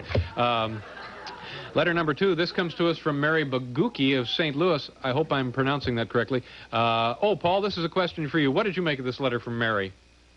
Well, I think that these cheap yo-yos should answer her question, Dave. Okay, fine. See, Mary, if you ask this kind of question, you're going to get this kind of answer. Thank you very much, Paul. Finally, letter number 3 comes to us from Dallas, Texas. Is this letter from Eric Yarbrough? Eric, I'm sorry you feel that way. Obviously, you missed one of our earlier shows, as this file footage should indicate. Watch closely, if you will, Eric. That's terrific. So I imagine it's quite a thrill being Eric Yarbrough's stamp album. And listen, anytime you're in the city, please come back and pay us another visit again. We have to pause here for a commercial. We'll be right back after you take a look at this to talk with Eric Yarbrough's high school diploma. Come on back.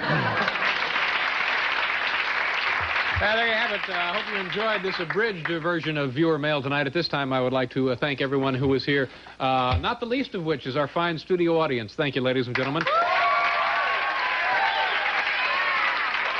And, of course, Bill Wendell, Paul Shaffer in the orchestra, Mr. Bob Euchre, Mr. Tom Dreesen, and everyone who helped out with our Halloween costumes. Tomorrow night, be sure to join us for the big NBC talent show. Have a good night. Thank you, folks.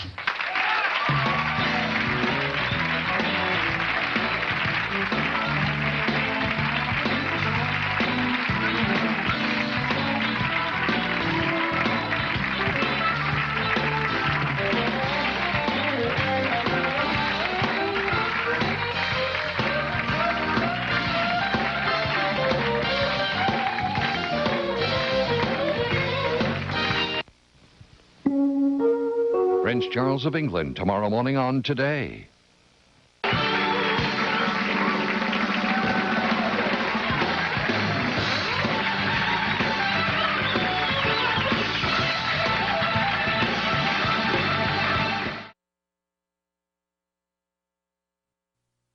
Thank you very much, David Letterman. You know what is so nutty about this industry? You know what's so crazy? We work together. I never get to see the guy. I got to come and be on national TV to speak to him.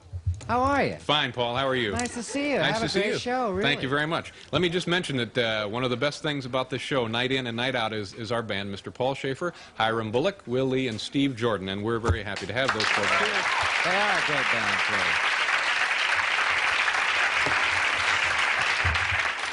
band, And another good thing about this show is every Thursday night, since we've been on the air, the late 50s, 58, when we first went on the air, every Thursday night, without fail, we have been answering viewer mail sent to us by actual viewers. Tonight is no exception.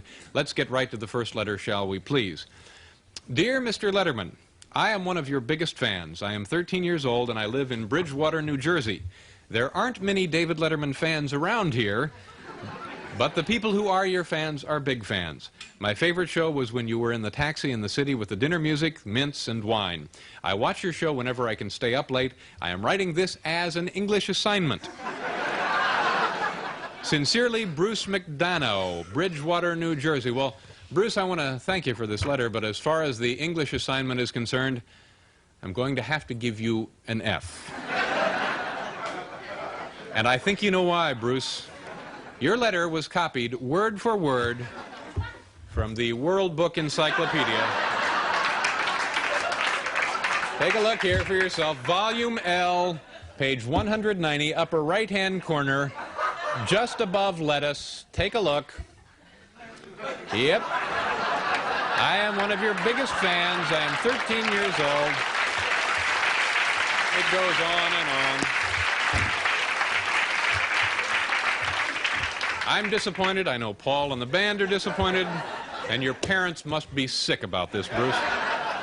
And if they're not, I'll make them sick. Well, letter number 2. I hope we have something in a little more positive note here. Dear Mr. Letterman, on one of your Thursday shows 3 or 4 weeks ago, you read a letter that Jimmy Carter became president in 1978. But it was in 1976. David, make me a writer on your show. I am 18 and watch your show. My name is Joseph Sclafana. Well, Joseph, naturally we were flattered, but frankly a little puzzled as well. If you're 18 and you watch the show, obviously you could have any job you want. Why write for this show? Come on, what is the catch, Joe, huh? But Joe, if you're serious, of course we'll make an opening for you. Is Scott here? Scott, come on over here, if you will. Scott, I'll get right to the point. I'm afraid we're going to have to let you go. Why? Well, we have a chance to hire another writer who's more qualified. It's no reflection on you. But this man is 18. Not only is he 18, but he watches the show. And, well, we just can't pass up qualifications like those. He watches the show. Honest? He watches the show. I understand, Mr. Letterman. Fine. I knew you would, Scott. Just leave your office key with Kathy. Thank you very much.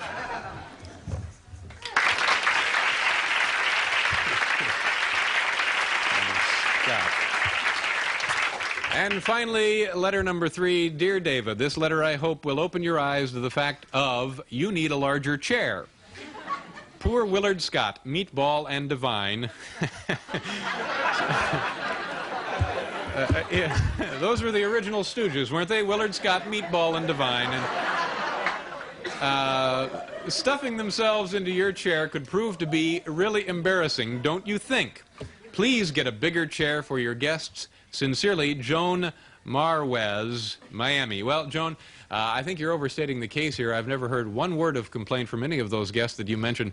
But just to check it out, once and for all, I'd like to bring out a special guest now. Ladies and gentlemen, please welcome Captain Haggerty.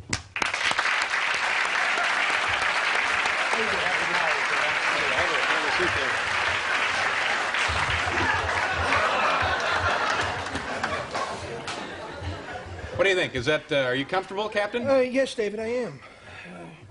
As a matter of fact, the chair perfectly fits the contours of my body and gives me added support that doesn't interfere with the movements of my person. As a matter of fact, I could categorically state that this is the most comfortable chair that I've ever sat in. Thank you very much. Well, Joan, I think this proves conclusively that the chairs of late night are as comfortable as any you'll see on television. And as we like to say around here, it's really true, one size does fit all. Thank you very much, Captain Haggerty. Captain Haggerty? Excuse me, Captain Haggerty. Captain Haggerty? Oh my gosh, the little fella has dozed off. I'll tell you what, we'll pause for a commercial. Let's let him sleep. We'll be right back to meet Mr. Robert Klein.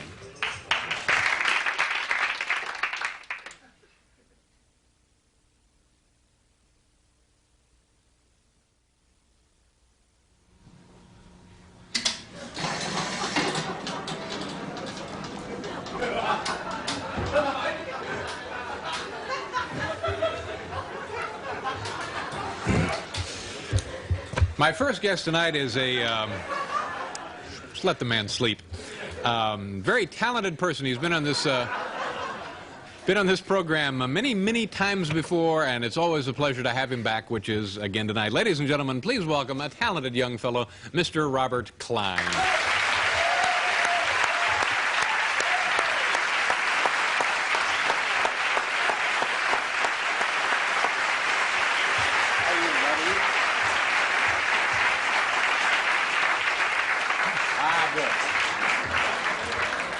Nice to see you, sir. Sorry you had to bring in your own chair. How are things going? Well, wait till I tell my friends. Say, what did you follow on the show? An obese, bald man on a forklift. Say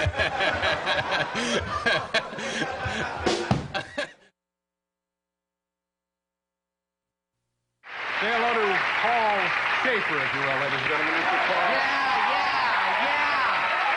What a show. What a nutty show. What a nutty Ging, kind of a fresh kick kind of show. Get in that groove, David Letterman. Thank you. It's Paul Shaffer. Paul Shaffer. You know, I think the quote of the week from this show had to have been a couple of nights ago when we had Hal Roach here, and Paul said, "Come on, it is Hawaiian music." Nicely done. And it was, too. It was. It really was Hawaiian music. Oh, let me tell you what we're doing tonight, in addition to those fine guests. On Thursday night, since we've been on the air, we always answer our viewer mail. Tonight, certainly no exception. Let's get right to the mail, shall we? Letter number 1 comes to the producer of our show, Barry Sand. It says, "Dear Mr. Sand, my reason for writing is to see if something, anything, can be done about that constant thumping and rolling sound that comes from the microphone and David's constantly tapping on the desk and moving things around, etc. It's so distracting." Comes to us from Mrs. W.T. Wright. Well, This is right. I'm glad someone else has noticed that thumping. When I complain about it, they say I'm crazy, but I know one thing. It's not the microphone, so let's just take a look here. My flashlight, and we'll go back, see if we can't get a... Well... Oh, no, wait a minute. There... Oh, good. Come here. Come here. Get out from under there. Come here. Come on. Come here. What...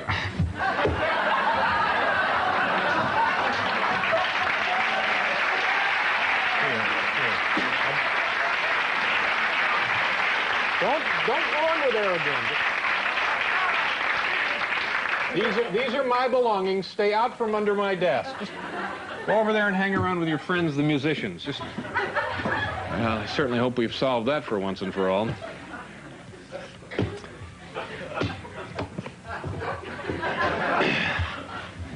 Letter number 2. I am very worried. I haven't seen Larry Bud Melman or Troy Chipper on your show in several weeks. What have you done with them?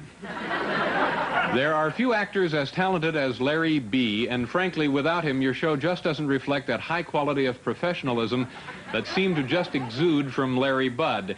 Get that man back on the air. Obviously, a desperate viewer, Beth Seekin. Well, you know, I'm sorry you haven't seen them for a while. It's clearly our oversight. Here they are, ladies and gentlemen, Larry Bud and his son, Troy Chipper Melman.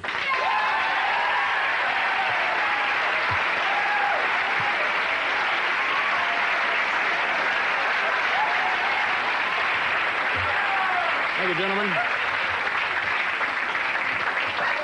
And if there's ever another outcry, we'll have them back again. Letter number 3. Dear Mr. Letterman, I often watch your television show because you are droll and glib. I thought this was sophisticated yet silly humor, a perfect combination for the sleepy intellectual. However, last night I was so put off by your show that I was compelled to write to you. I doubt that I will watch your program again. Instead, I might just crawl under the covers and reread Sisterhood is Powerful. Regretfully, Nancy Feinstein, New York City. Well, quite obviously, this is really painful for me. I hate the thought of losing even one viewer, and I better go talk to Nancy.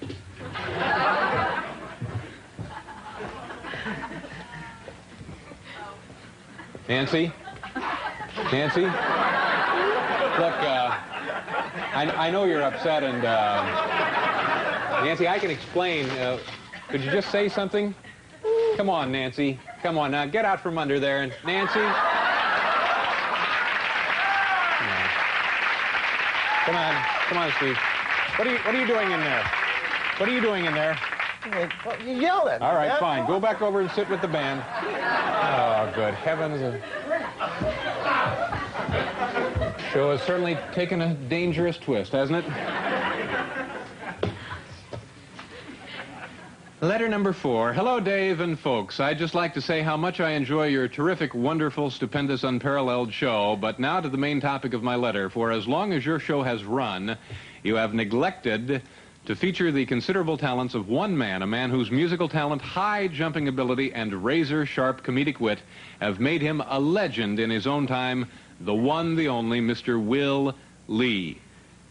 Will Lee, of course, our bass player. This comes to us from Eric Nyquist, Long Beach, California. You know, that's not a bad idea. I think a segment for Will would be a great idea. Paul, do you have anything for us? Well, as a matter of fact, Will has not seen this, but we have cooked up a little something just for Will. Could we roll the clip if we could? This is It's the Will Lee Show, starring Steve Jordan as Will.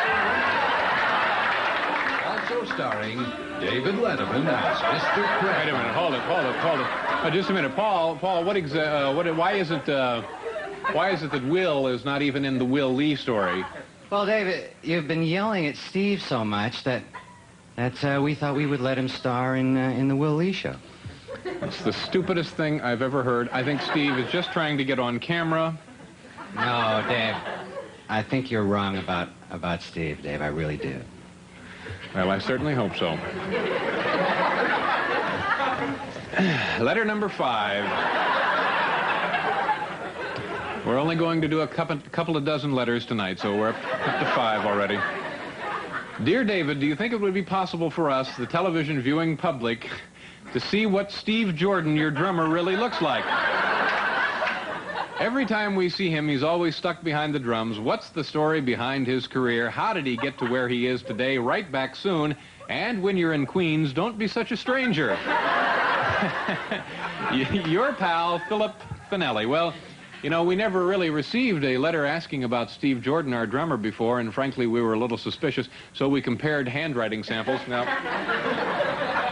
first, this is Philip Finelli's signature. This came to us, and here is Steve Jordan's signature. I think you'll notice a few similarities there. The loops in the letters here and there and also there. But the proof was inconclusive, so I'll find my place any day now. Thank you. But we still weren't sure, so we asked them both to submit a list of their 3 favorite movies. Philip Finelli and Steve Jordan here are the movies Steve selected: Star Wars, Grand Theft Auto, and They Call Me Mr. Tibbs. Now, Mr. Finelli submitted the following list: Star Wars, Grand Theft Auto, and They Call Me Mr. Tibbs. Well, going right down to the wire here, aren't we? So then we discovered that, oddly enough, coincidentally, Philip Finelli could play the drums. A little bit, but not very well.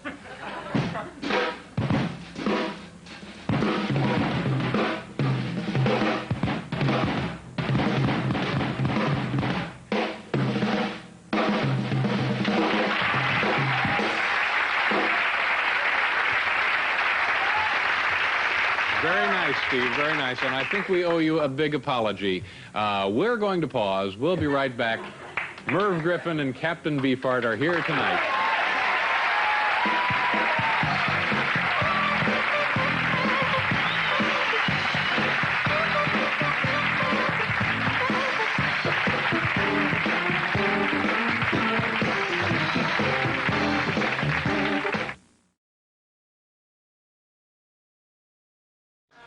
Please now say hello to our good friend, Mr. Paul Shaffer. Thank you, you nutty kids. Thank you. You know, David, I was thinking, the black performers have taught us a nutty little show business thing. You know how Diana Ross refers to Berry Gordy as more of a father, mother, brother, sister, lover? Michael Jackson calls Diana kind of a mother, lover, friend. Well, I think that our show business relationship is just as multifaceted as that, don't you think? I really do. I think so. It's Paul Shaffer. Or is it just me? No, no. I think that's a popular conception. Before we, did you know that up in the commissary today it was Thanksgiving dinner? They had an actual Thanksgiving dinner, and of course the lovely turkey and stuffing, and what Thanksgiving meal would be complete without, of course, cranberry sauce. Here's what they had up there for the Thanksgiving dinner. Yes, sir. Care for some more? Care for some more cranberry sauce, Dave? No, I'll never be able to finish this helping here. So we're all a little stuffed here. We have a good show. I guess I told you, didn't I? Well, let's get on with it then, shall we? As you know from watching this program since the very first night we went on the air back in, when was it, Paul? 50s. Back in the early 50s. Every Thursday night we have been answering our viewer mail. Tonight is certainly no exception. Let's get to it, shall we?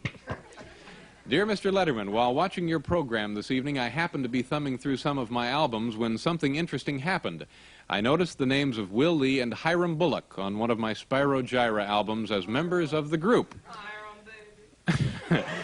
Sincerely, Bill Breedice. Well, Bill, I'm glad you noticed Will and Hiram's names on those albums. It's kind of hard to miss them, especially since they're printed in blue magic marker. If it's not too much trouble, Bill, Will and Hiram would like their albums back. It's been almost 3 years. By the way, Bill, I want my Navy blazer returned and also my squash racket. Thank you very much, sir, for writing in. Dear Mr. Letterman, letter number 2 begins, do you ever get nervous or forget your lines? If so, what do you do in such a situation? What would you do if you went wrong, if something went wrong, or there was a fight or a riot in the audience? Sincerely, Joseph G. Walsh. Well, Joseph, there was one time on the show when I was nervous and I forgot my lines and something went wrong and there was a fight or a riot in the audience. As I recall, the whole thing was pretty embarrassing. Now, I could show you a clip from that show, but I was thinking, why do I always have to show file clips that make me look like a jerk? Why not show a clip instead that makes me look terrific? So I think that's what we'll do tonight. Take a look at this, and I think you'll see what I mean. Just watch the monitor. Guest is an actor who is... Well hit. Look out. Goodbye. It's out of here. It's out of here. No.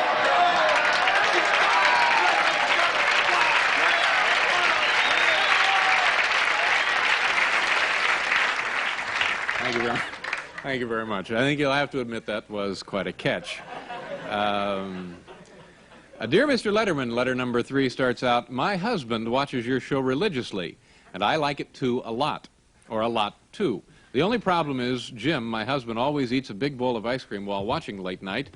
This is fine, except he never washes his bowl. I've nagged him about this time and time again, but nothing seems to work. I thought maybe a word from you on national television would shame him into washing his own dish. I'd really appreciate your help in this matter. Sincerely, Trish Schreiber from Meadow Vista, California. Well, Trish, I could take your husband to task, but I feel like a hypocrite. You see, I also eat a big bowl of ice cream each night during the show, and I never wash my dishes either, so it's hard for me to really criticize somebody who displays that kind of behavior. You see what I mean?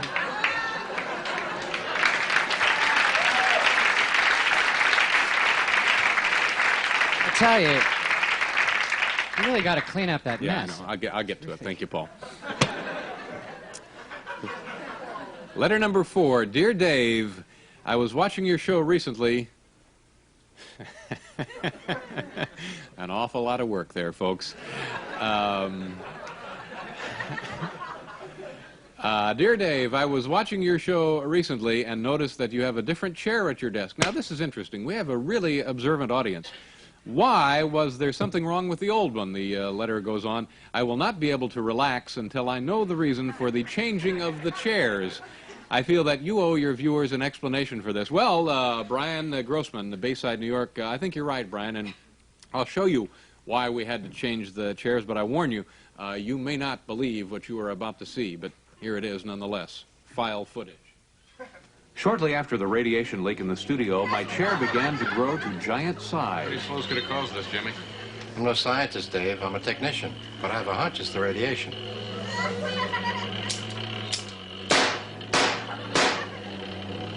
Forget it, Dave. That won't do any good. Well, what can we do? I'll take it to the storeroom and swap it for another. You can do that? Sure, no problem. Oh, great.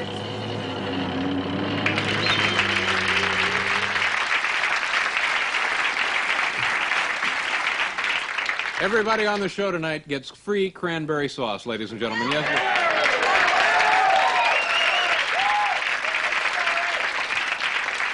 I don't care if we break the bank here at NBC. Everybody gets one of these babies, all right?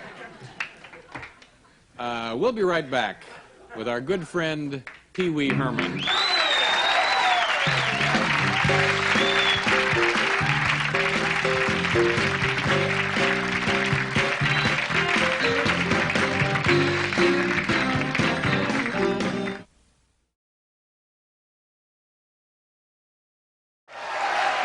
David Letterman, thank you so much.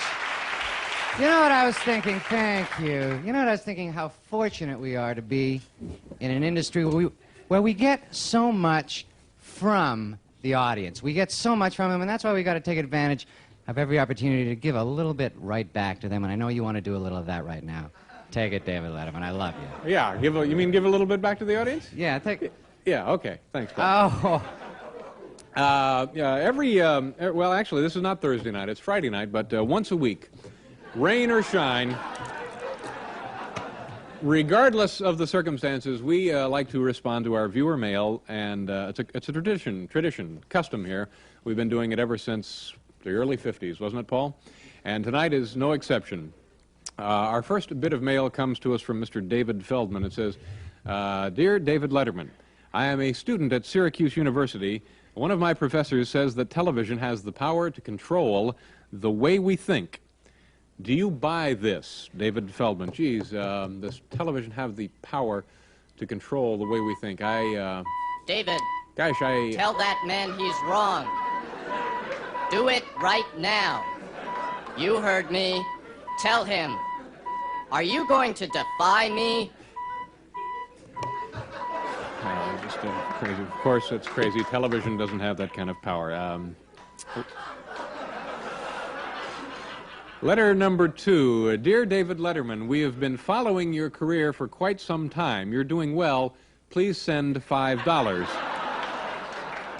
Sincerely, Susan Hayes and Paul Evans from Atlanta, Georgia. Well, Susan and Paul, I've been following your careers for quite some time now, and I think you're also doing pretty well. In fact, far too well for me to be sending you folks $5. Here is a chart of the financial earnings of Susan and Paul.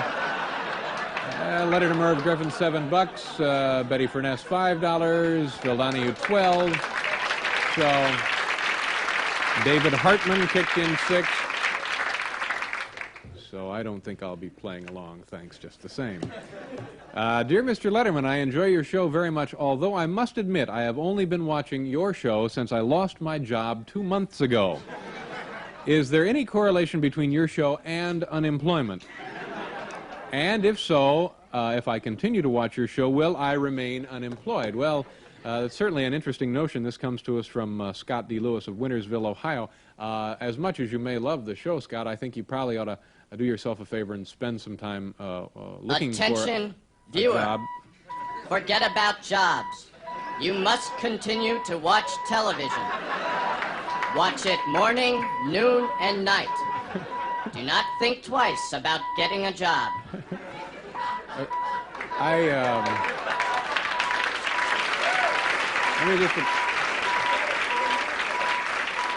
I can't allow a television to bark orders at my loyal viewers. Shut up, you. I made you, and I can break you. So just keep reading those letters real nice-like. Okay, fine. Let's continue then, shall we? Dear David, on November 22nd, this concerns a good friend Paul here. Paul gave your personal phone number on the air. Since my 2 roommates and I watch your show every night after studying, we decided to call. But alas, it was not your number. Why did Paul lie to all of America? I never trusted musicians, and now I trust them even less. I was pulled away from my studies to hear the operator say, "We're sorry, your call cannot be completed as dialed. Come on, Dave and Paul, don't lie to your fans. If we can't trust Paul, who can we trust?" John Betts, Steve Gelnick, John Orthman, and Ian Clare from the University of Wisconsin. Paul, what is the deal on this? Do you know anything about this? I don't know. I'm totally baffled. I know it is the right number, 555-2168. That's the number you gave me anyway, so, you know, it's got to be a real number, right? Isn't it, Dave? The fact is, Paul, Dave, I can't believe this. You gave me a phony number. I thought you were my friend. No, I am your friend, Paul. It was, believe well, Dave, me. Friends don't give friends phony telephone numbers. Well, come on, Paul. Now, everybody knows that telephone numbers beginning in 555 are always phony. It's a well-known fact. Well, that's not true, Dave. Steve's number, he has a new number. It starts with 555.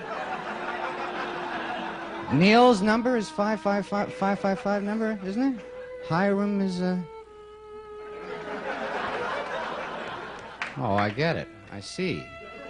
Thanks a lot, guys. I guess, I'm learning a little bit about my friends. No, Paul, no. Don't be hard on yourself. It's really not what you think. Everything's fine. Well, what about that snipe hunt you guys promised to take me on? I guess that's not going to happen. That's off too, right? Oh, no. The snipe hunt is still on, right, gentlemen? Oh, yeah. Don't worry, Paul. Bring something warm on the snipe hunt. Okay. We'll have a lot of fun there. Okay. Great. Letter number 5. Dear David, that was a fine bit of acting, by the way, Paul. Thank you very much. Come on. I was playing it serious. I said, go serious with it. Dear David, I watched your show last night and noticed that you did not correct John Matuzak when he said volatile instead of volatile when he was talking about the football strike. Volatile is not a word. Why didn't you correct him like you corrected Larry Bud Melman when he said nose doze? Could it be you were afraid of the large Matuzak?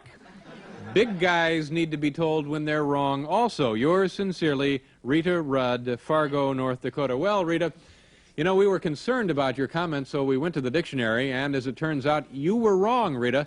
Volatile is a word. Let me take a look here from the Random House Collegiate Dictionary on page 1747. Yes, here we have volatile. And let's see if there it is.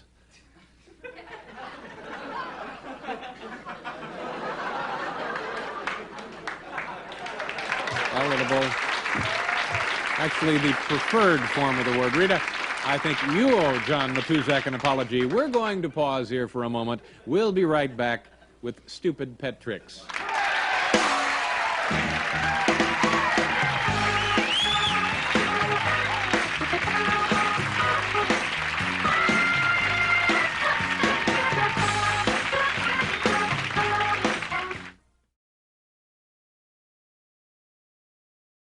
At this time, ladies and gentlemen, say hello now to Mr. Paul Shaffer, ladies and gentlemen. Paul Shaffer.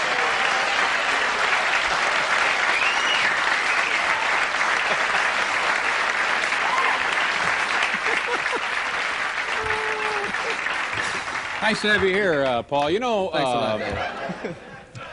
if you've watched this program from the very beginning, we went on the air the late 50s. We've been answering viewer mail every Thursday night since we first went on the air, and tonight, ladies and gentlemen, I'm pleased to announce is certainly no exception. Let's go right to the first letter, shall we? Dear David, what's the story with Hiram Bullock's guitar? It's all scratchy and old. Don't you guys pay him enough so that he can get himself a decent guitar? Signed, Angel Nieves, South Orange, New Jersey. Well, you know, Angel, there's a good reason why Hiram uses that guitar, and if you've got a minute, I can tell you this strange tale. It was many, many years ago, and Hiram was lost in the woods.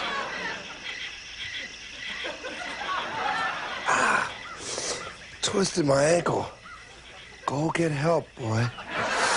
Go get help.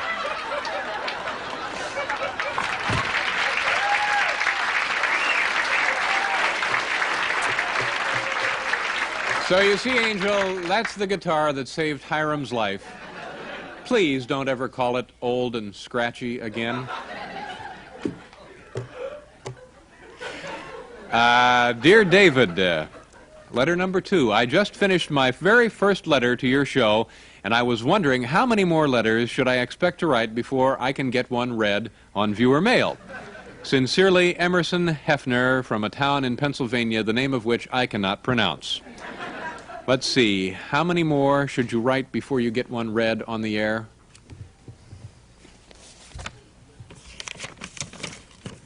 5.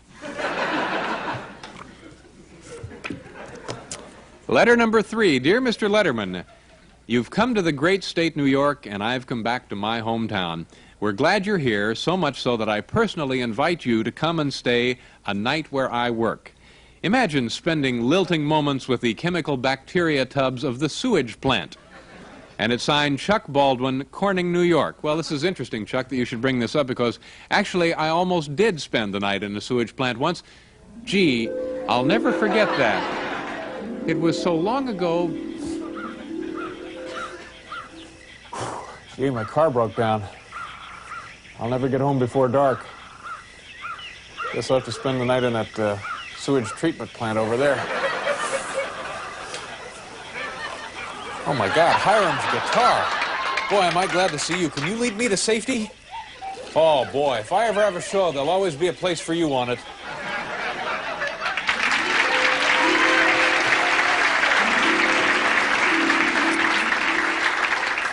Letter number 4. Dear Dave. Actually, it doesn't say Dear Dave. I just ad-libbed that. It's kind of a mistake, actually. Just thank you. It starts out just Dave. Of course, if you're writing a letter, you may start it, Dear Dave. Or may want to start it, Dear Dave. Dave, now you've done it. One of the greatest assets of your show is its unpredictability. However, on November 15th, 1982, you had Hunter Thompson on, and right in the middle, you edited him. Edited for television. The guy's wearing another shirt. He's playing with firecrackers. What the heck is going on here? Dave, just what kind of filthy, nasty, dirty thing did Hunter do? Why did he change his shirt? This is the burning question America is asking. David, if you value a long and faithful viewer, you will answer this question on the air in one of your famous flashbacks. And it's signed Curtis Taylor, Valparaiso, Indiana. You know, Curtis, we just had one of those flashbacks, and gosh, I wonder what it would be like if I had another one of my famous flashbacks. Could it possibly go anything like, well, you never know.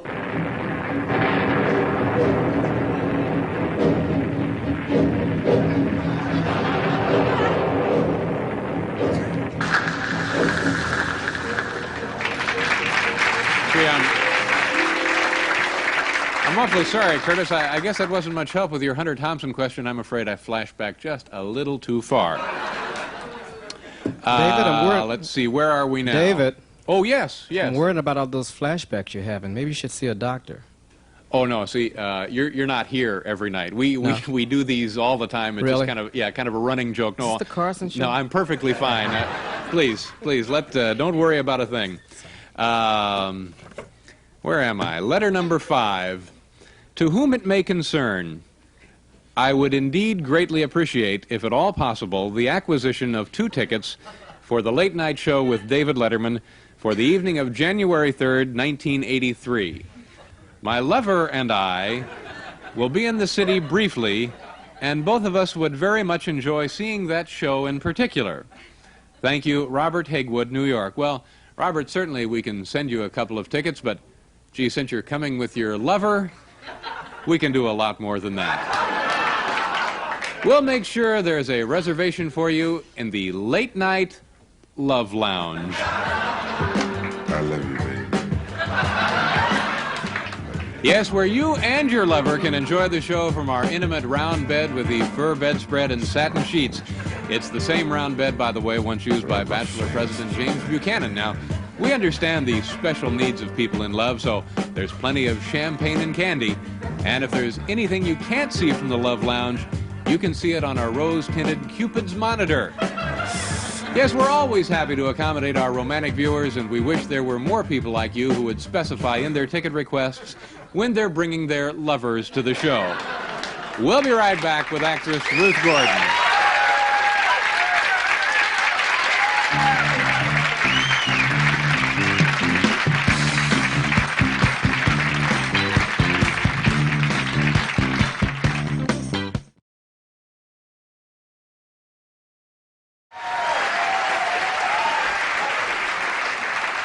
And another gentleman you can't live without, our good friend, Mr. Paul Shaffer. Please say hello to Paul. Hello, David. Thank you, kids. David, what can I say? It's been said many times, many ways. You know what I'm talking about. Yeah. Go get him, kid. I know what you're talking about, Paul. You know, last night, Paul, if we have just a second, I think last night, Paul, you hit upon a sentiment that I think is appropriate and merits repeating here tonight, if you will. Oh, it's just, you know, this time of year, what it does to me. It's, you know, it's the love, really, the love that you feel. And we in the industry, we within the show business community, we feel this love all year round, of course, but the ordinary people feel it around Christmas time, and that's why I love the... Yeah, that's right. Nicely put, Paul. It's poetry, isn't it, ladies and gentlemen? It's just... Well, I guess this is our 18th or 19th Christmas together, isn't it, Paul? And every year since the early 50s, on Thursday nights, we've been answering our viewer mail. Tonight is certainly no exception. Let's get right to it, shall we? Letter number 1. Dear David, every night that I watch your show, you start out by telling a few jokes and announcing your guests. Then, Paul stands there and tells us how great you are and all the great things you do. For quite some time now, I've wondered how much money Paul is paid to say all these great things about you. I truly don't believe he means much of what he has to say. I wish just one time Paul would be given the chance to say on the air what he really thinks about you without pressure from the person who signs his paycheck. Well, this hurts me deeply. This is from Doug McAllister. Paul, would you care to respond to this? He's right, actually. No, I should be able to speak honestly as myself. I think he's really right. All right, well, let's clear the air here. Go ahead. Feel free to say what you really think, and there's no pressure on you this time. Well, thank you, David. I'm going to sort of bare my soul and speak very honestly and say something I've never said before. I'm going to tell you something I've never said before. I'm thrilled about the show, and I think you are a nutty, marvelous kind of entertainer. I mean that sincerely.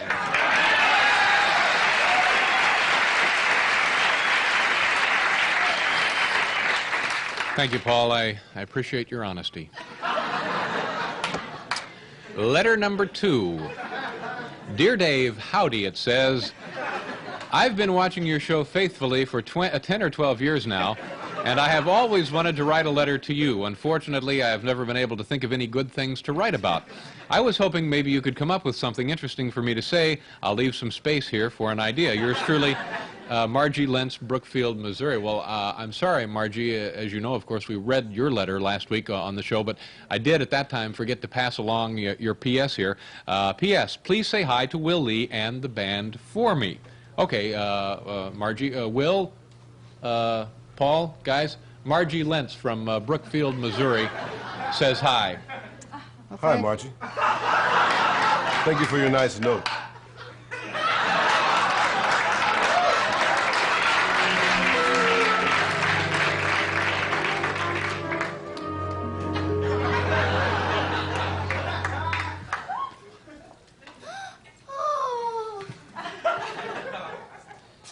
Margie?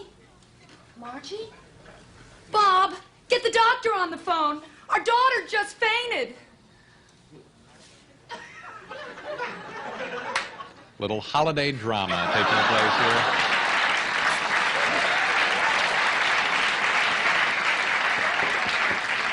That, of course, was Margie Lentz, all the way from Brookfield, Missouri, by the magic of video teletronics, ladies and gentlemen. Letter number 3. Dear Mr. Letterman, this is the second time I write to you.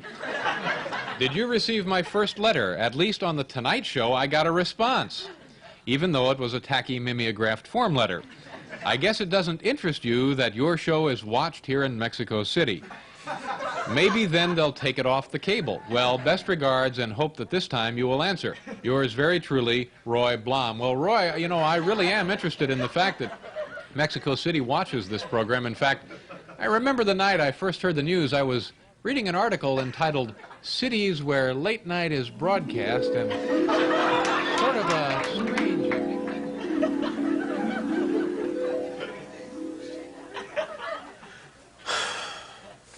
Atlanta, Dallas, Chicago, Mexico City. Mexico City? Never heard of such a place.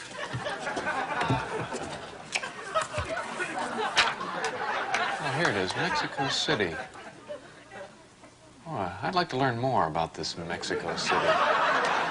But Captain Haggerty knows something. Hi, Captain. Hello, David. What brings you to this part of the studio? Captain, tell me everything you know about Mexico City. Mexico City. I haven't heard that name in years. You mean you know the place? Know the place? David, they used to call me Captain Mexico City Haggerty. Let me explain. The captain talked long into the night, and by morning, I knew everything about the country. Bananas, coffee, sugar cane, they were all exported by Mexico. The official language, Spanish. The highest elevation, Orizaba. And the capital, Mexico City. Frankly, no words ever sounded better than those two that night. Another thing that you have to know is... So who the hell are you to tell me I know nothing about Mexico City?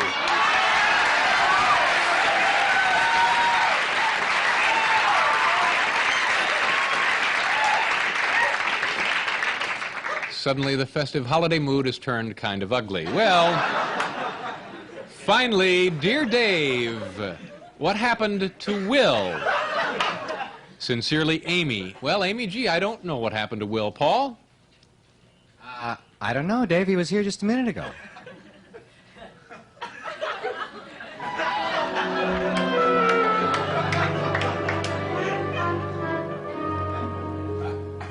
right, Margie? I think so, Mom. I must have fainted. Well, we'll have no more of this watching Late Night with David Letterman. Oh, that must be the doctor. Come in. Hello, Margie. What seems to be the matter?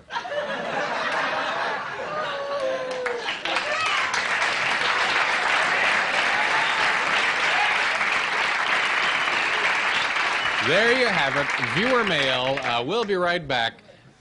Is she all right now? We'll be right back with Richard Lewis after you take a look at this.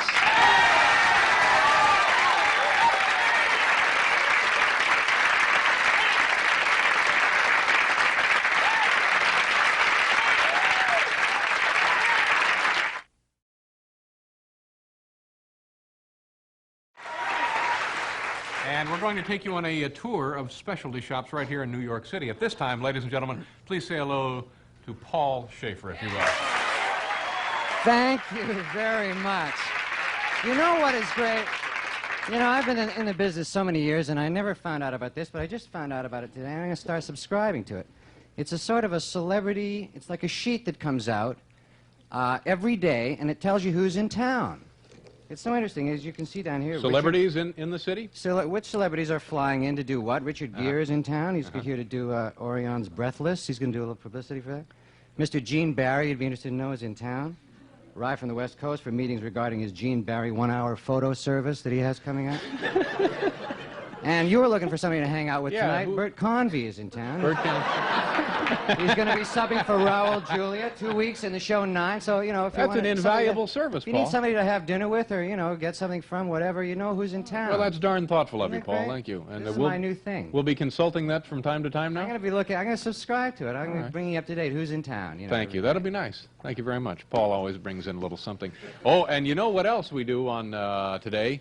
What is today? Thursday? Close enough.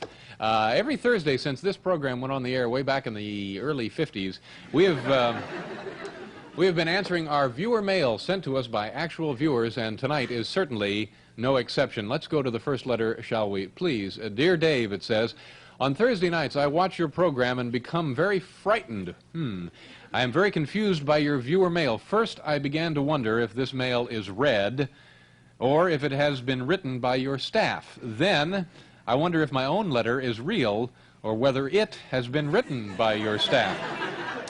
Then, I wonder if I am on your staff, and if so, why haven't I been paid? This guy obviously has too much free time. Help me, Dave. Should I go to the union? And it's signed Occupant, New York City. Well, no, there's no need to go to the union, Occupant. We've already sent you something. It's a free sample of Coast deodorant soap. That's right, and it was addressed specifically to you. We hope you'll enjoy that. Letter number 2. Dear Mr. Letterman, I work on Rikers Island, the New York City jail, with 8,000 inmates. Murderers, rapists, con men, generally lowlifes, etc. The guys really like your show. Boy, do you make those boys laugh.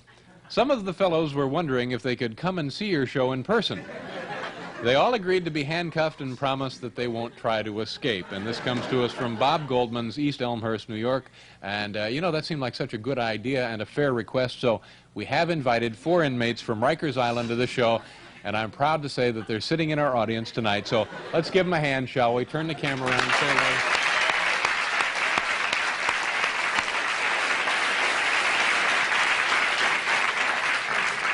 So, excuse me, officer? Excuse me, ladies and gentlemen, I'll be right back. I think maybe we have a problem with the prisoners. Oh, I'll check it. Please do. Okay. Okay. All right. Okay, let's go on with the letters now, shall we? Letter number 3. We've worked our way up to letter number 3. Dear Dave, howdy, a nice cheerful greeting. I have been watching your show faithfully.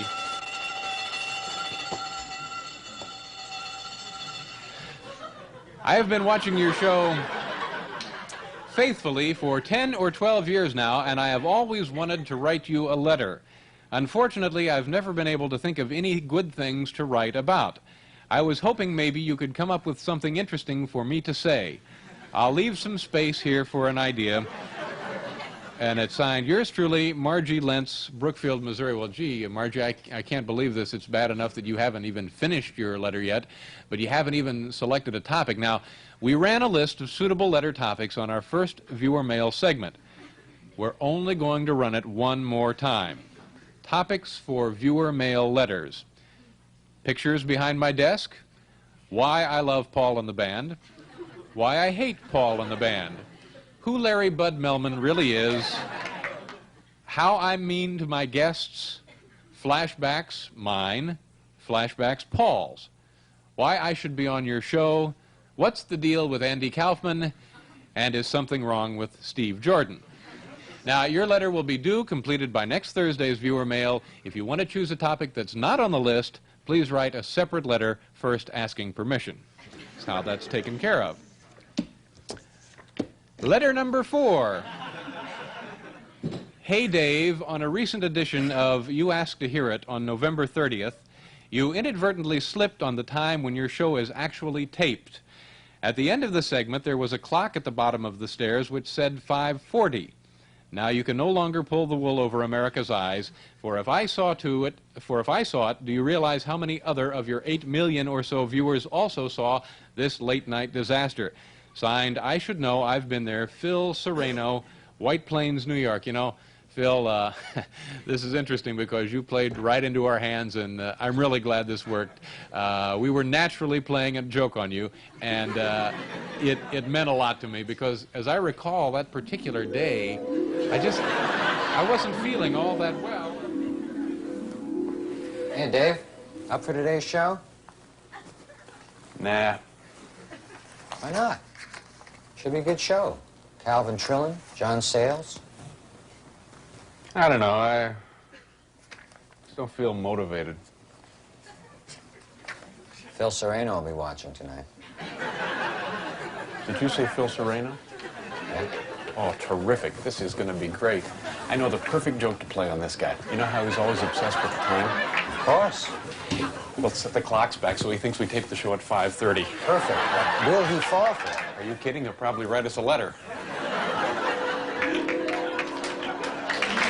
So, I guess you really can fool some of the people some of the time, especially if some of the people are Phil Sereno. We'll be right back with Mr. Dick Cavett.